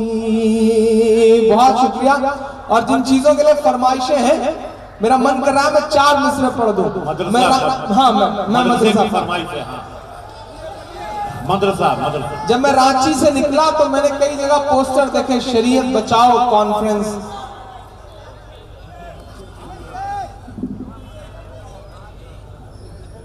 अब मुझे खुशी इस बात की है कि बलदेव सिंह जी उठे और उन्होंने मुझसे कहा कि मुझे मदरसे की नज़्म सुननी है। मैंने बहुत तारीफ सुनी है, मुझे मदरसे की नज़्म सुनाओ। उनका हुक्म है तो मैं कैसे टाल सकता हूँ। मेरे बड़े हैं, मेरे बुजुर्ग हैं, और उन्होंने मदरसे की नज़्म की फरमाइश करी है तो मेरी जिम्मेदारी बन जाती है कि मैं पहले वही नज़्म सुनाऊं। मैं पढ़ूं? इजाजत है? एक बार ताली बजा करके आप हुक्म दें कि मैं नज़्म शुरू करूं। कि मिला हमेशा चाहत का पैगाम मदरसों से, जुड़िएगा आप सारे लोग। कि मिला हमेशा चाहत का पैगाम मदरसों से, मत जोड़ो आतंकवाद का नाम मदरसों से, कोई इल्जाम मदरसों से, कोई इल्जाम मदरसों से। शंकर भाई बलदेव जी, मैं इलाहाबाद विश्वविद्यालय में हिंदी का विद्यार्थी हूँ, हिंदी का विद्यार्थी रहा हूँ, हिंदी लिटरेचर से पढ़ाई करी है मैंने। मदरसों में पढ़ाई का कोई सिलसिला नहीं रहा है कभी, लेकिन बड़े बुजुर्गों के कदमों में बैठ के जो वहां की सच्चाई मैंने देखी है, मैं इस देश का एक जिम्मेदार शहरी, इस देश का एक जिम्मेदार नागरिक नज़्म सुनाता हूँ और आपसे दुआएं मांगता हूँ साहब। कि मिला हमेशा चाहत का पैगाम मदरसों से, मत जोड़ो आतंकवाद का नाम मदरसों से, कोई इल्जाम मदरसों से। कि यहाँ कुराने पाक की हर लम्हा है तिलावत होती, यहाँ कुराने पाक की हर लम्हा है तिलावत होती, जर्रे जर्रे में हमदर्दी और मोहब्बत होती, सच बोल रहा हूं, कभी नहीं हो सकता कत्ले आम मदरसों से। मत जोड़ो आतंकवाद का नाम मदरसों से, कोई इल्जाम मदरसों से। शंकर भाई असलम साहब, इस नज़्म से जुड़ा महज एक आधे मिनट का वाकया बताता हूं। इस नज़्म ने मुझे कहां कहां पहुंचाया है। मैं सऊदी अरब गया था, मुशारे में उम्रा करने के लिए गया, मदीने गया और मस्जिद नबवी में टहल रहा था। एक एक मंजर अपनी आंखों में भरना चाहता था। वहां ऐसा मंजर होता है कि आप एक एक मंजर, एक एक लम्हा आंखों में भर लेना चाहते थे। मैं टहल रहा था, एकाएक मुझे लगा कि प्यास की शिद्दत है, आब जमजम पीना चाहिए। आब जमजम के बकेट रखे रहते हैं, जो उम्रा करने या हज करने गए हैं वो दोस्त जानते हैं। ऐसे बकेट रखे हैं, गिलास रखे हैं, आप आब जमजम निकालें और पिए। मैंने देखा कि एक जगह एक साहब आब जमजम निकाल के दे रहे थे, लोग उनसे आब जमजम लेते थे और पी लेते थे। मस्जिद नबवी का वाक़या बताता हूँ। मेरे लिए यश भारती, पद्मश्री, पद्म भूषण या भारत रत्न से भी बड़ा अवार्ड है जो मैं आपको बताने चल रहा हूँ साहब। मुझे लगा कि मुझे आब जमजम पीना चाहिए। मैं भी कतार में बिल्कुल 2-3 लोगों के बाद मेरा नंबर था। मेरा नंबर आया, उन्होंने आब जमजम गिलास में निकाला और उठाया। मैं हल्का सा झुक के मैंने आब जमजम का गिलास पकड़ा। उनकी नजर मेरे चेहरे पर पड़ी और उन्होंने लम्हा भर मुझे देख के कहा कि इमरान प्रतापगढ़ी। शायद वो मेरी जिंदगी का सबसे खूबसूरत लम्हा था कि मस्जिद नबवी में कोई मुझसे पूछे कि इमरान प्रतापगढ़ी। मैं बिल्कुल, मेरे रोए खड़े हो गए, मैं बिल्कुल, मेरी आंखें नम थी उन लम्हों में। मैंने कहा जी। उन्होंने अपना मोबाइल निकाला, 4-5 उनके दोस्त और थे, उनको आवाज दी और जल्दी जल्दी करीब बुलाया और फिर अपने मोबाइल का वीडियो गैलरी खोल के कहा कि ये देखो तुम्हारी नज़्म, मैं सिंध का रहने वाला हूं और बेटा हमारी मस्जिदों में तुम्हारे लिए दुआएं होती हैं। ये हासिल हुआ है इस नज़्म से, ये मिला है मुझे। जब मैं मुशायरे की दुनिया में आया था असलम साहब, तो आप मुशायरे के तमाम मुशायरों की गणित समझते हैं। मुशायरे के बड़े शोरा मुझसे कहा करते थे कि तुम जो पढ़ते हो इसे अदब पर जगह नहीं मिलेगी, तुम जो पढ़ते हो इसे किताबों में नहीं पढ़ाया जाएगा तुम्हारे मरने के बाद। तब मैं आपकी दुआओं के भरोसे न जाने किस कॉन्फिडेंस की वजह से उनसे कह देता था कि हो सकता है कि मैं मरने के बाद किताबों में ना पढ़ाया जाऊं, हो सकता है कि मैं मरने के बाद अदब में जगह ना पाऊं, लेकिन मैं ये जानता हूं कि इंशाअल्लाह मैं जीते जी आवाम के दिलों में जरूर जगह पाऊंगा। आज मुझे जगह हासिल है। जिस अवार्ड को पाने के लिए लोग दरबारों के चक्कर लगाते हैं, ये एकदम प्रैक्टिकल बात आपसे कह रहा हूं, दरबारों के चक्कर लगाते हैं। मैंने बचपन से सुन रखा है और बारहा सुन रखा है कि अवार्ड या तो दरबारों के चक्कर लगाने से मिलते हैं या हुकूमतों की तारीफ करने से मिलते हैं। जिस दिन मुझे फोन आया और ये कहा गया कि आप यश भारती अवार्ड के लिए चयनित हैं, उस दिन मुझे लगा कि नहीं यार, आवाम का दर्द गाने पर भी अवार्ड मिल सकता है, आवाम की आवाज बन के बोलने पर भी अवार्ड मिल सकता है। तमाम वो लोग जो मुसलसल खारिज करते थे, मेरी जितनी उम्र है उतने दिन से अवार्ड के लिए कोशिशें कर रहे थे, वो सब हैरत में थे कि ये क्या हो गया। लेकिन ये मेरी शायरी में कुछ ऐसा नहीं है कि मुझे अवार्ड मिल सके, ये सिर्फ और सिर्फ आपकी दुआओं के सदके में मिला है। मैं न्यौछावर करता हूं आप पर अपना अवार्ड, अपनी शोहरतें, अपना सब कुछ, क्योंकि आपकी वजह से मैं इमरान हूं, मैं अवाम का शायर हूं। मैं शायद अदब का शायर नहीं हूं, मैं मानता हूं, लेकिन मैं अवाम का शायर हूं और अवाम की आवाज को नकारा नहीं जा सकता साहब। मैं पढ़ता हूं, मत जोड़ो आतंकवाद का नाम मदरसों से, कोई इल्जाम मदरसों से, चाहे शेखुल हिंद हो या फजले हक खैराबादी। कल बिजनौर में था, मैं इस मुशायरे में इस नज्म को पढ़ रहा था, मेरे सामने हजारों लोग खड़े होकर इस नज्म को मेरे साथ गा रहे थे, मुझसे पहले गा रहे हैं। ये इनाम है मेरे लिए कि लोगों को मेरी नज्म याद है। मैं पढ़ता हूँ साहब कि चाहे शेखुल हिंद हो या फजले हक खैराबादी, जंगे आजादी में सबने अपनी जान लड़ा दी, अपनी जान लड़ा दी। मिला हमें आजादी का इनाम मदरसों से, मत जोड़ो आतंकवाद का नाम मदरसों से, कोई इल्जाम मदरसों से। गलती हमारी भी है, हमने अपनी तारीख अपने बच्चों को नहीं बताई, हमने अपनी तारीख बिल्कुल अपने बच्चों से नहीं बताई। नेपोलियन ने कहा कि एक झूठ तब तक बोलो जब तक सच न मान लिया जाए, उन्होंने इस पर अमल किया। एक झूठ तब तक बोला जब तक सच नहीं मान लिया गया। उन्होंने आपको दहशतगर्द कहना शुरू किया, ये एक झूठ था, लेकिन इतनी बार बोला कि दुनिया ने सच मान लिया, और आप अपना ही सच दुनिया के सामने नहीं रख सके। गलती हमारी भी है, खामियां हमारी भी है साहब। बोलना पड़ेगा, बोलिए, चीखिए, चिल्लाइए। अब नहीं बोलेंगे तो कब बोलेंगे? मीडिया आपकी खबरें नहीं लिखता। मुझे तो फख्र है जमशेदपुर की मीडिया पर। मैं पिछली बार आया था इस मुशायरे की जिस तरह कवरेज उन्होंने दी, पूरे हिंदुस्तान में मैंने किसी प्रिंट मीडिया में किसी मुशायरे की इतनी अच्छी कवरेज आज तक कभी नहीं देखी है। मैं सलाम करूंगा, और मैं तो पूरी जिम्मेदारी से कह रहा हूं कि मेरे यश भारती अवार्ड में यहाँ की मीडिया कवरेज का बहुत बड़ा रोल है, क्योंकि जो मेरा पोर्टफोलियो गया था संस्कृति मंत्रालय को, उसमें यहाँ की खबरों के फोटो स्टेट जो लगते हैं उसकी स्कैनिंग कॉपी लगी थी, और उसे पढ़ करके तमाम बड़े अधिकारियों ने कहा बाप रे, इतनी बड़ी भीड़, इतना बड़ा मुशायरा। ये यहाँ के तमाम अखबारों की मोहब्बतों को सलाम करते हुए मैं ये बात कह रहा हूँ साहब।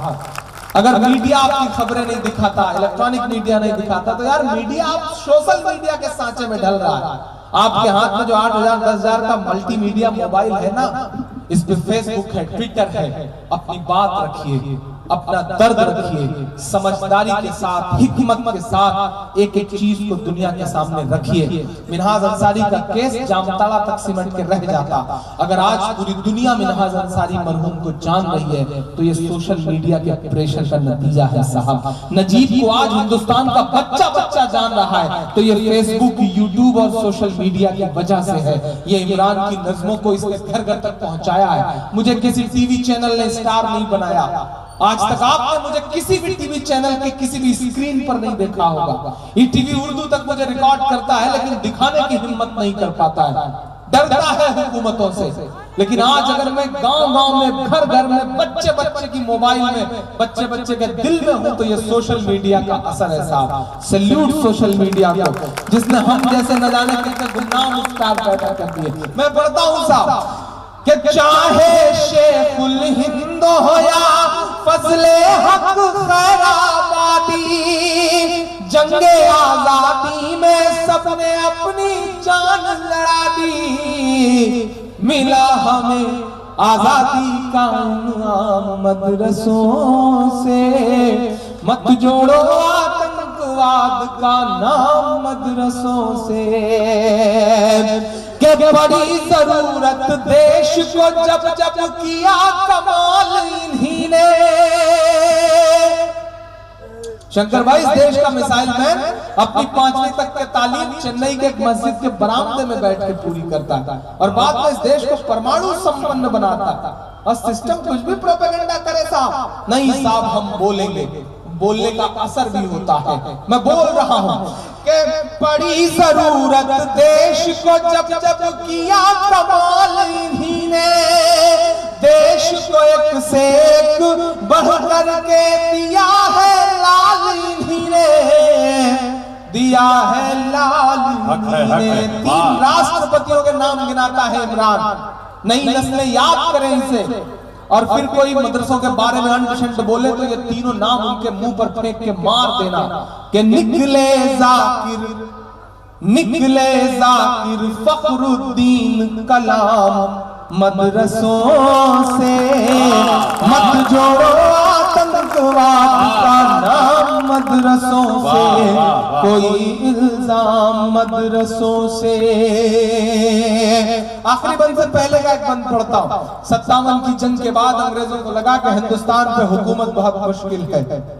हम लड़ रहे थे उस वक्त, हमसे छीनी गई थी हुकूमत। बहादुर शाह जफर के आखिरी वारिस थे हम। हमसे छीनी गई थी हुकूमत, हम लड़ रहे थे। अंग्रेजों को लगा कि इनसे लड़ना बहुत मुश्किल है, हुकूमत करना बहुत मुश्किल है, मुसलमानों को मिटाना पड़ेगा वरना हिंदुस्तान पे हुकूमत मुश्किल है। मुसलमानों को मिटाना है तो कुरान मिटाओ, ये उनकी प्लानिंग थी। पश्चिमी उत्तर प्रदेश के तमाम इलाके इस बात के गवाह हैं। Doctor AP. भटनागर अपनी किताब में जिक्र करते हैं इसका कि 1,700 सैकड़ों उलेमा को फांसियां दी गई हैं और ये कहा गया कि इनकी लाशें तब तक मत उतरने देना जब तक आवाम के दिल से क्रांति और इनकलाब का भूत ना उतर जाए। इमरान एक बंद पड़ता है।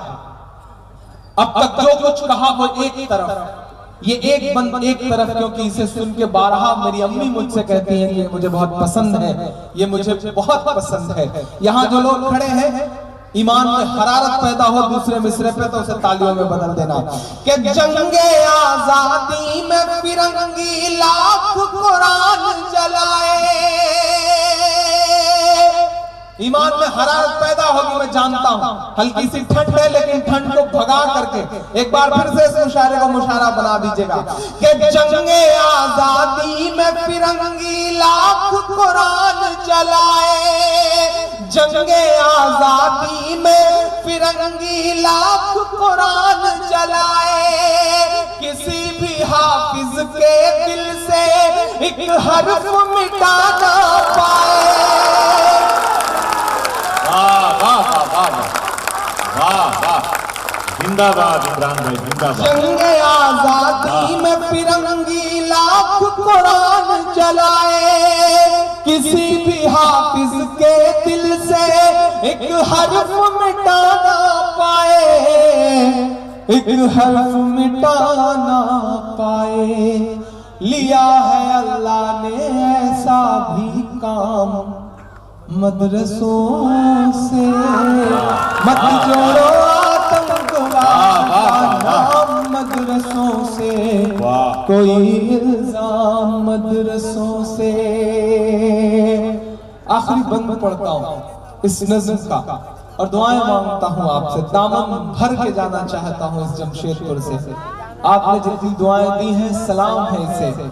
मैं हिंदुस्तान के तमाम मुशायरों पर, इस एक मुशायरे पर तमाम मुशायरे में उछावर कर सकता हूं, क्योंकि महज 5 शायरों के लिए पूरी रात भर मुशायरा चल रहा है।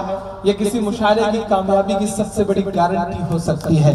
चंद लोग हैं लेकिन पिछले 6-7 घंटे से आप जिस शिद्दत के साथ यहाँ मौजूद हैं और जिस तरह मुशायरे को जिंदगी दे रहे हैं उसे सलाम है साहब।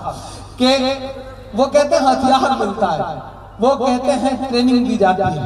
अच्छा, पीछे मेरी तस्वीर लगी, अभी एक बार की मेरी नजर पड़ी तो मैं एक दिन एक तस्वीर देख रहा था, मैं बैठा था शंकर भाई और पीछे बड़ी सी मेरी तस्वीर थी, तो मुझे लगा कि अगर इतनी कम उम्र में आपको अपनी ही तस्वीर के साए में बैठना पड़े तो शायद आप सही ट्रैक पर हैं, शायद आप सही कर रहे हैं, शायद खुदा की कुछ खास नेमत है आपके ऊपर। शुक्र अदा करता हूँ अल्लाह का, इसने गाँव से निकाल करके गांव के एक मासूम से बच्चे को, जिसे हाई स्कूल तक सही से खड़ी हिंदी बोलने में भी पैर कांपते थे, उस एक बच्चे की आवाज में ऐसा असर दिया कि आज वो बोलता है तो दुनिया सुनती है। ये उसका करम है साहब। वो जिसे चाहे नवाज दे, वो जिसे चाहे इज्जत दे, जिसे चाहे जिल्लत दे। वो तो इज्जो मंतशा, वो तो जिल्लो मंतशा। इस पर यकीन है, पूरी तरह से यकीन है। मैं पढ़ता हूँ आखिरी बंद। वो कहते हैं हथियार मिलता है, वो कहते हैं ट्रेनिंग दी जाती है। मैं बताता हूँ क्या मिलता है कि वज़ू के लोटे कुछ कुरान और टूटी हुई चटाई। इस सदी का सबसे बड़ा सच है। और मैं तो कह रहा हूं कि मदरसों के जरिए इस देश के बेसिक एजुकेशन में गवर्नमेंट को बहुत बड़ा योगदान मिल रहा है। हजारों हजार लाखों लाख बच्चे हैं जो मदरसों के जरिए शैक्षिक हो रहे हैं, पढ़ रहे हैं, साक्षर दर बढ़ रही है। वरना जिस दिन मदरसे बंद हो जाएंगे, इनके बच्चे सड़कों पर आ जाएंगे, तो आप उनको पढ़ाने के लिए प्राइमरी स्कूल नहीं दे पाएंगे, क्योंकि प्राइमरी एजुकेशन का पूरा सिस्टम चौपट है देश का। देश को सुधारना पड़ेगा इन चीजों को। मदरसे तो देश की तरक्की में योगदान दे रहे हैं साहब। मैं पढ़ता हूँ कि वज़ू के लोटे कुछ कुरान और टूटी हुई चटाई, जिसे देखना है वो आकर देखे ये सच्चाई, देखे ये सच्चाई के फैला है, आमीन कहिएगा यहां से वहां तक, फैला है और फैलेगा इस्लाम मदरसों से। मत जोड़ो आतंकवाद का नाम मदरसों से, कोई इल्जाम मदरसों से। मैं आऊं जाऊं इसमें वक्त जाया करूं, एक लफ्ज पढ़ना चाहता हूं, बहुत पेन हो रहा है पीछे, मैं कोशिश कर रहा हूं कि मैं पढ़ सकूं। पिछले मेरे साले के 2.5 घंटे के आसपास से पढ़ रहा हूं। आप लोग गुर्दे में दर्द पैदा करवा देते हैं, ये आलम हो जाता है। आपकी मोहब्बतें भी बड़ी जानलेवा हैं साहब। अच्छा, प्रोसेस के तहत तंग करते हैं असलम भाई, प्रोसेस के तहत तंग करते हैं। पहले एक फरमाइश, फिर एक फरमाइश। और मुर्शिद भाई भी कमाल के आदमी है, इन्हें 5 रुपए में 50 रुपए का काम लेने का हुनर आता है। इन्हें पता है बंदे से कितना काम लेना। अगर मैं कभी प्रधानमंत्री बना तो इस बंदे को वित्त मंत्री जरूर बनाऊंगा साहब, इसमें कोई दो राय नहीं। और आप भी कमाल के लोग, अंडर प्रोसेस सारा काम करते हैं, तंग भी करते हैं तो सलीके से। वो एक घर में डकैत घुस गए, घर वाले बेचारे बड़े सीधे साधे सोनू भाई की तरह। आप ऐसे हंस रहे हैं जैसे सोनू भाई मतलब सीधे साधे नहीं। ऐसी बात है तो मैं मान लेता हूं कि सीधे साधे नेता आदमी है, सीधे साधे वो भी कह सकते हैं। घर में डकैत घुस गए, घर वाले बड़े सीधे साधे, उन्होंने सोचा मार खा के लुटवाने से अच्छा है ऐसे ही दे दो। उन्होंने डकैतों से कहा भाई हमें मारना मत, ये तिजोरी की चाबी, ये अलमारी की चाबी, यहाँ पैसे रखे हैं, यहाँ गहने रखे हैं, सब ले लीजिए लेकिन हमें मारिए मत।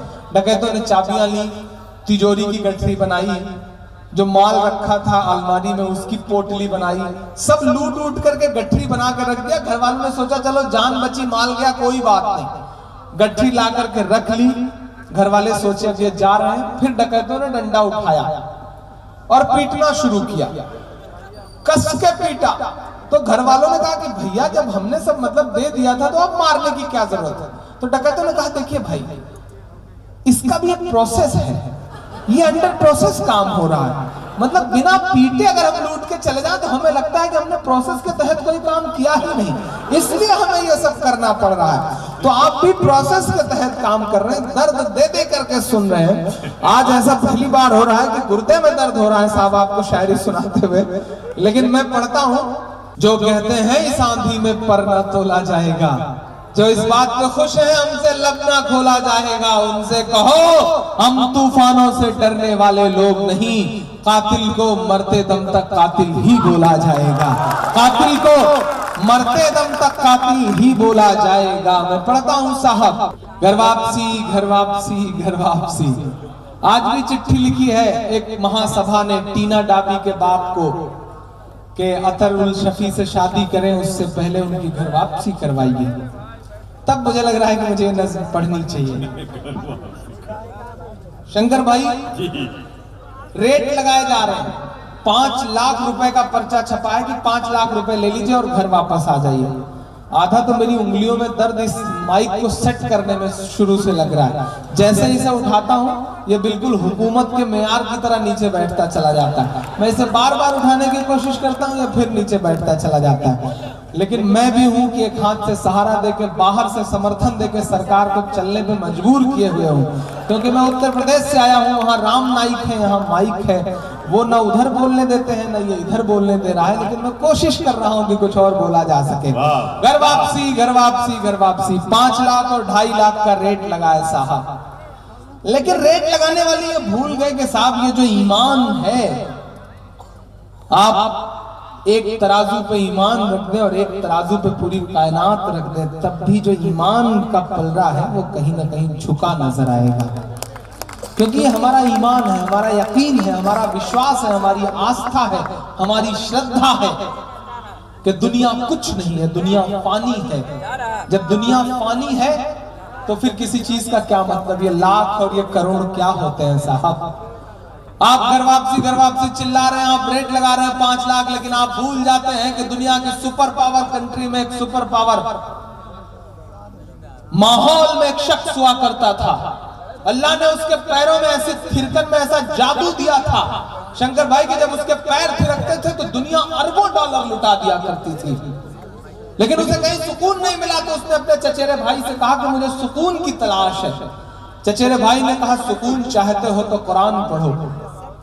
उस शख्स ने कुरान पढ़ी और उसके बाद वो इस्लाम में दाखिल हुआ। उस शख्स का नाम था माइकल जैक्सन। कुछ बात तो है मेरे इस्लाम में, कुछ बात तो है मेरे इस्लाम में कि महज 22 साल में मुक्केबाजी का वर्ल्ड चैंपियन बनने वाला शख्स अपनी तमाम शोहरतों को एक किनारे रख करके मोहम्मद अली हो जाता है। कुछ बात तो है मेरे इस्लाम में, कुछ बात तो है मेरे इस्लाम में कि नफरतों की कितनी भी आंधियां चलाई जाएं, यूसुफ यूहाना कब मोहम्मद यूसुफ हो जाता है दुनिया समझ ही नहीं पाती है। कुछ बात तो है मेरे इस्लाम में, कुछ बात तो है मेरे इस्लाम में कि जिस मुक्केबाज के खौफ से दुनिया कांपती थी साहब, माइक टायसन, वो पिछले साल एहराम पहन करके काबे का तवाफ करता हुआ नजर आता है। कुछ बात तो है मेरे इस्लाम में। और आप रेट लगा रहे हैं 5 लाख का और 2.5 लाख का। नहीं साहब, कह रहा हूं मैं ये नाप कर तोल कर, अपने ईमान की आवाज पर बोल कर, अपने ईमान की आवाज पर बोल कर, ख्वाब घर वापसी का जो बुनते हैं वो। मैं बहुत दुश्वारी में पढ़ रहा हूं। मैं आया तो मुझे बुखार था, मैं थका हुआ था, मैं मुसलसल पिछली 16 रातों से घर नहीं जा पाया हूं, जाग रहा हूं, मुशायरे पढ़ रहा हूं, सफर कर रहा हूं, लेकिन आपकी तालियों ने मेरी थकन उतार दी, मेरा बुखार उतार दिया। और आप ऐसे लोग हैं जो अच्छे अच्छों का बुखार उतार देते हैं, ये मैं जानता हूं जमशेदपुर वालों, लेकिन आपकी मोहब्बत वाली तालियों ने मेरा बुखार उतारा है। अब थोड़ा सा आप पे ठंड का असर हुआ और मुझ पर दर्द का। अब आप अपनी ठंड भगाने वाली ताली बजाएं और मेरा दर्द भगाने वाली। मैं पढ़ता हूं साहब, कह रहा हूं मैं ये नाप कर तोल कर, अपने ईमान की आवाज पर बोल कर, ख्वाब घर वापसी का जो बुनते हैं वो, मेरी धड़कन सुने कान को खोल कर, हम मोहम्मद के इस्लाम की शान पर। देखना है कितनी मोहब्बत करते हैं आप अपने आका से, यहां से वहां तक शिरकत हो आपकी। हम मोहम्मद के इस्लाम की शान पर कल भी कुर्बान थे, अब भी कुर्बान है। हम मुसलमान हैं, हम मुसलमान हैं, हम मुसलमान हैं, हम मुसलमान हैं। और दाद अब इस मिसरे पर चाहिए कि मेरे भारत तेरी आन है, शान है, मेरे भारत तेरी आन है, शान है, हम तेरी सरहदों के निगहबान हैं। हम मुसलमान हैं, हम मुसलमान हैं, हम मुसलमान हैं, हम मुसलमान हैं। थोड़ा सा वॉल्यूम बढ़ा देना कि हम तो फारस अरब से भी आए नहीं। मैं बहुत छोटा था शंकर भाई, तो जब मुझे सड़क पार करनी होती थी तो मेरे पड़ोस में सीताराम चाचा होते थे, मेरे पड़ोस में भगवती चाचा रहते थे, वो मेरी उंगलियां पकड़ करके मुझे सड़क पार करवाया करते थे। आज उस माहौल में थोड़ी ठंडक सी दिखाई पड़ती है। आज मैं अपनी ठीक ठाक सी गाड़ी में बैठ के उसी मोहल्ले से गुजरता हूं तो चेहरों पे जो मेरी उंगलियां पकड़ करके मुझे सड़क पार करवाया करते थे, उन चेहरों पे वो मोहब्बत नजर नहीं आती। कौन है जो माहौल में जहर घोल गया है? कौन है जिसने मोहब्बतों के ताने बाने को खत्म किया है? मैं पढ़ता हूं साहब कि हम तो फारस अरब से भी आए नहीं, तेरे अपने हैं हम तो पराए नहीं, तेरे अपने हैं हम तो पराए नहीं। इस तरह से सितम हम पे ढाए गए, इस तरह से सितम हम पे ढाए गए। मुद्दतें हो गई मुस्कुराए नहीं, मुद्दतें हो गई मुस्कुराए नहीं। कि मेरे पुरखों की जागीरदारी है ये। हिंदुस्तान की हजारों इमारतें गवाह हैं इन मिस्रों की। ट्रैवल एजेंसी खोले हुए लोग टिकट लेकर के खड़े हैं, ये कहते हैं कि पाकिस्तान चले जाओ। नहीं साहब, वो चाहते हैं कि हिंदुस्तान छोड़ दें हम। बताओ, भूत के डर से मकान छोड़ दें हम? नहीं छोड़ेंगे साहब। और हम क्यों हिंदुस्तान छोड़े? ये हिंदुस्तान हमारा है। जो हिंदुस्तान छोड़ने की बातें करते हैं वो बाय डिफॉल्ट हिंदुस्तानी है। हम बाय चॉइस हिंदुस्तानी हैं। हमने चुना है हिंदुस्तान को। 2 गुना ज्यादा हक है हमारा इस मुल्क पर, और हम इस मुल्क से प्यार करते हैं, इस मुल्क की चीजों से प्यार करते हैं। आप हमें नैतिकता का पाठ न पढ़ाएं। आप तो वो हैं कि राष्ट्रवाद की बड़ी बड़ी बातें करते हैं, लेकिन सर्जिकल स्ट्राइक के बाद शहीद हुए एक भी जवान के घर आज तक एक भी सेंट्रल गवर्नमेंट का मिनिस्टर शव यात्रा में शामिल होने नहीं गया है। वहीं दादरी में अखलाक का कातिल जो जेल में चिकनगुनिया से मर जाता है, उसकी लाश पर तिरंगा उड़ाया जाता है, और इस देश का संस्कृति मंत्री महेश शर्मा वहां जाकर के उस लाश को नमन करता है। तब मेरा मन करता है मैं उनसे कह दूं कि अच्छा मुहूर्त है इसी साल चला जाए, अच्छा मुहूर्त है इसी साल चला जाए, लेकर के तंबू तिरपाल चला जाए। जिसको तिरंगे की अजमत से प्यार नहीं, भारत छोड़ के वो नेपाल चला जाए, भारत छोड़ के वो नेपाल चला जाए। हम क्यों जाएं साहब? हजारों इमारतें हिंदुस्तान की गवाह है इमरान के इन मिस्रों की कि मेरे पुरखों की जागीरदारी है ये, मेरे पुरखों की जागीरदारी है ये। मत समझना कि हम लोग मेहमान हैं, हम मुसलमान हैं, हम मुसलमान हैं। मेरे भारत तेरी आन है, शान है, हम तेरी सरहदों के निगहबान हैं। हम मुसलमान हैं, हम मुसलमान हैं। सोनू भाई ने चूड़ी टाइट करी तब माना ये माइक। हम शायर आदमी है, शरीफ आदमी, हमें चूड़ी टाइट करना आता ही नहीं, साला करें क्या? इस बंदे ने टाइट की, नेता आदमी ने चूड़ी टाइट करी, देखिए तुरंत मान गया ये माइक। कमाल है साहब। मैं आखिरी बंद पढ़ता हूँ इस नज्म का। शंकर भाई घर वापसी, घर वापसी, घर वापसी। अरे आप तो अच्छे की चूड़ी टाइट कर दिए हैं तो। नहीं साहब, मैं बड़ा शरीफ आदमी हूँ। ऐसा इल्जाम हम मासूम शायरों पर मत लगाइए भाई। मैं बड़ा शरीफ आदमी हूँ साहब। मैं तो बस अपने दिल का दर्द गा रहा हूँ। अब किसी को चुभ रहा है तो क्या कर सकता हूँ, इसका कोई इलाज भी तो नहीं।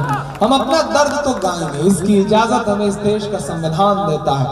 सल्यूट बाबा साहब भीमराव अम्बेडकर को, जिन्होंने एक ऐसा संविधान लिखा कि जो आम आदमी को उसका दर्द गाने की इजाजत देता है, बोलने की आजादी देता है। वो अलग बात है कि सत्ता में बैठे हुए लोग उस संविधान का मजाक बनाए हुए हैं।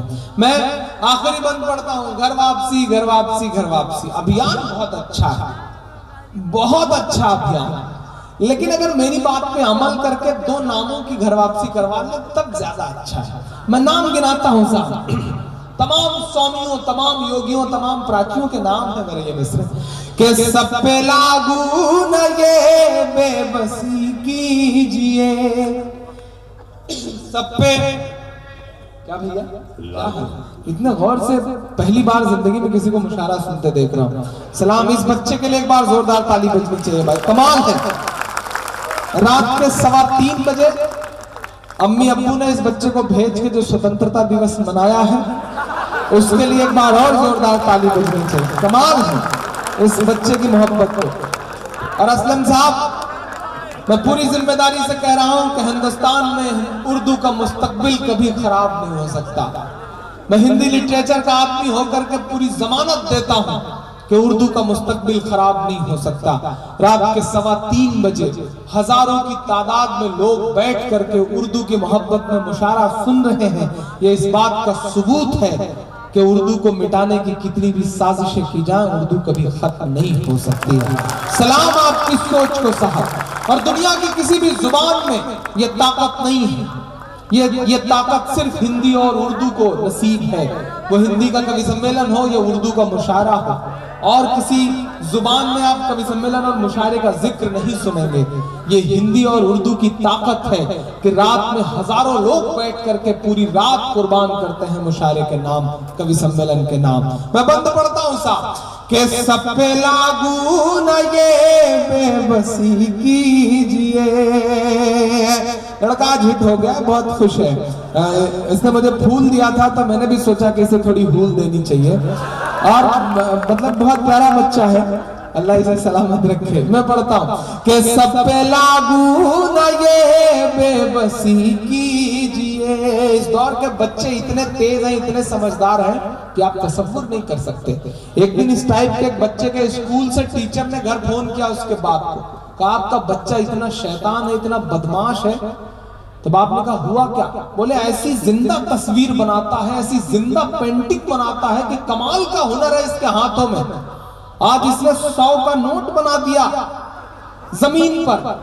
अब मारा मारी है फुटकर की, मुझे लगा 100 का नोट है उठा लेना चाहिए। 100 का नोट उठाने में मेरे नाखून टूट गए। बाप ने कहा तुम्हारे तो खाली नाखून टूटे, मैं तो आईसीयू में एडमिट हूं। तो टीचर ने कहा अरे क्या हुआ? बोले इतना शैतान है कि कल रात उसने बिजली के मीटर पे कैटरीना कैफ की तस्वीर बना दी, चूमने के चक्कर में आईसीयू में आ गया हूं, करंट लग गया। ये बच्चे इतने समझदार हैं आज के इस दौर के साथ। मैं पढ़ता हूं आखिरी बंदिश नज़्म का कि सब पे लागू न ये बेबसी कीजिए, अपने घर की भी कुछ चौकसी कीजिए, अपने घर की भी कुछ चौकसी कीजिए। हो वो मुख्तार नकवी या हो शहनवाज।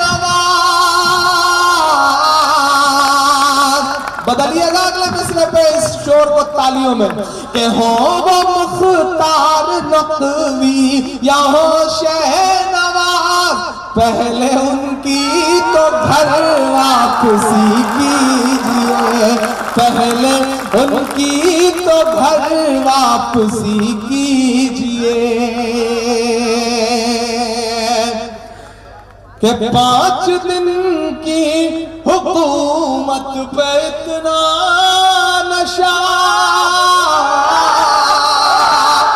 मेरा तेवर, मेरा ईमान, मेरी खुददारी, मेरा जज्बा बोलता है इन 2 मिसरों में। और अगर आपकी 800 सालों की तारीख शामिल हो इन 2 मिसरों में, तो अब तक जिन्होंने हाथ नहीं खोला मैं उन्हें भी कसम देता हूं कि 5 दिन की हुकूमत पे इतना नशा, 5 दिन की हुकूमत पे इतना नशा। हम तो वो है जो सदियों से सुल्तान है, हम मुसलमान हैं, हम मुसलमान हैं, हम मुसलमान हैं, हम मुसलमान हैं। मेरे भारत तेरी आन है, शान है, हम तेरी सरहदों के निगहबान हैं। हम मुसलमान हैं, हम मुसलमान हैं। और जाते जाते बिल्कुल आखिर में एक नज्म पढ़ के जा रहा हूं। नहीं, इस सब में कुछ नहीं। एक मेरी पसंद की नज्म सुन लीजिए, एक नई नज्म सुन लीजिए, मेरी पसंद की नज्म सुन लीजिए। डॉक्टर कुंवर बेचैन ने कभी एक शेर कहा कि तेरी हर बात चलकर यूं भी मेरे जी से आती है कि जैसे याद की खुशबू किसी हिचकी से आती है। मुझे आती है तेरे बदन से माँ वही खुशबू जो एक पूजा के दीपक में पिघलते घी से आती है, जो एक पूजा के दीपक में पिघलते घी से आती है। कभी रमेश सोज ने कहा कि बहुत रोते हैं पर दामन हमारा नम नहीं होता, इन आंखों के बरसने का कोई मौसम नहीं होता, हमेशा दुश्मनों के बीच भी महफूज रहता हूँ, मेरी माँ की दुआओं का खजाना कम नहीं होता, मेरी माँ की दुआओं का खजाना कम नहीं होता। परसों मेरा ख्याल है कि तकरीबन 17-18 दिन बाद अम्मी से मुलाकात होगी, उनके हाथ की बनी रोटी शायद नसीब हो, कोई अर्जेंट कहीं कोई मुशायरा निकल आया तो मेरा मन कर रहा है कि मैं एक नज्म सुनाऊं जो अमूमन मैं मुशायरों में नहीं पढ़ता हूं। एक नज्म पढ़ता हूं जिसका उन्वान है माँ। उस नज्म की तमहीद बस इतनी है कि एक छोटा सा बच्चा है, उसकी माँ बीमार है, वो खुदा से अल्लाह से दुआ कर रहा है कि मुझसे सब कुछ छीन ले लेकिन मुझसे मेरी माँ मत छीन। ये नज्म मैंने तब कही जब मेरी अम्मी का ऑपरेशन हो रहा था, मैं ऑपरेशन थिएटर के बाहर बैठा मुसलसल रोए जा रहा था और ये नज्म आंसुओं के साथ वजूद में आई थी। मैं पढ़ता हूँ साहब और आपसे दुआएं मांगता हूँ। खुदा मुझसे माँ की मोहब्बत न छीने, खुदा मुझसे माँ की मोहब्बत न छीने, खुदा मुझसे माँ की मोहब्बत न छीने, खुदा मुझसे माँ की मोहब्बत न छीने। अगर छीनना है जहाँ छीन ले वो, जमी छीन ले आसमां छीन ले वो, मेरे सर की बस एक ये छत न छीने, खुदा मुझसे माँ की मोहब्बत न छीने, खुदा मुझसे माँ की मोहब्बत न छीने, खुदा मुझसे माँ की मोहब्बत न छीने। कलीम कैसर साहब ने कभी एक शेर कहा कि अपने बच्चों से लगा रखते हैं सब क्या क्या उम्मीद, खुशनसीबी है जो अपने पेड़ का फल खा सके, पूरी करते रहते हैं बीबी की सब फरमाइशें और बूढ़ी माँ का एक चश्मा नहीं बनवा सके, और बूढ़ी माँ का एक चश्मा नहीं बनवा सके। वही माँ कहती है कि अगर टूटा हुआ चश्मा मेरा बनवा दिया होता तो मैं अच्छा शगुन अच्छा मुहूर्त देख सकती थी, मुझे ख्वाहिश कहाँ दुनिया को देखूं ऐ मेरे बेटे, मगर चश्मा लगाकर तेरी सूरत देख सकती थी, मगर चश्मा लगाकर तेरी सूरत देख सकती थी। पहला बंद पढ़ता हूं इस नज़्म का साहब कि अगर माँ न होती जमीन पर न आता, जो आंचल न होता कहाँ सर छुपाता, मेरा लाल कहकर बुलाती है मुझको कि खुद भूखी रहकर खिलाती है मुझको, मेरा लाल कहकर बुलाती है मुझको कि खुद भूखी रहकर खिलाती है मुझको, ये दामन मेरा चाहे नम कर दे जितना, वो बस आज मुझ पर करम कर दे इतना, जो मुझ पर हुई है इनायत न छीने, खुदा मुझसे माँ की मोहब्बत न छीने, खुदा मुझसे माँ की मोहब्बत न छीने। कि मुझे पाला पोसा बड़ा कर दिया है, के पैरों पे अपने खड़ा कर दिया है, कभी जब अंधेरों ने मुझको सताया तो माँ की दुआ ने ही रास्ता दिखाया, कभी जब अंधेरों ने मुझको सताया, तो माँ की दुआ ने ही रास्ता दिखाया। इन होठों की मेरे हंसी छीन ले वो, के गम दे दे हर एक खुशी छीन ले वो। यही एक बस मुझसे दौलत न छीने, खुदा मुझसे माँ की मोहब्बत न छीने, खुदा मुझसे माँ की मोहब्बत न छीने।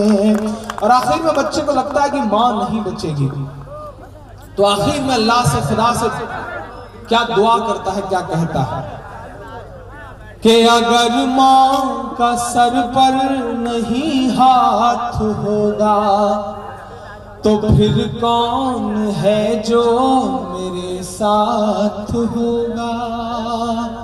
अगर माँ का सर पर नहीं हाथ होगा, तो फिर कौन है जो मेरे साथ होगा।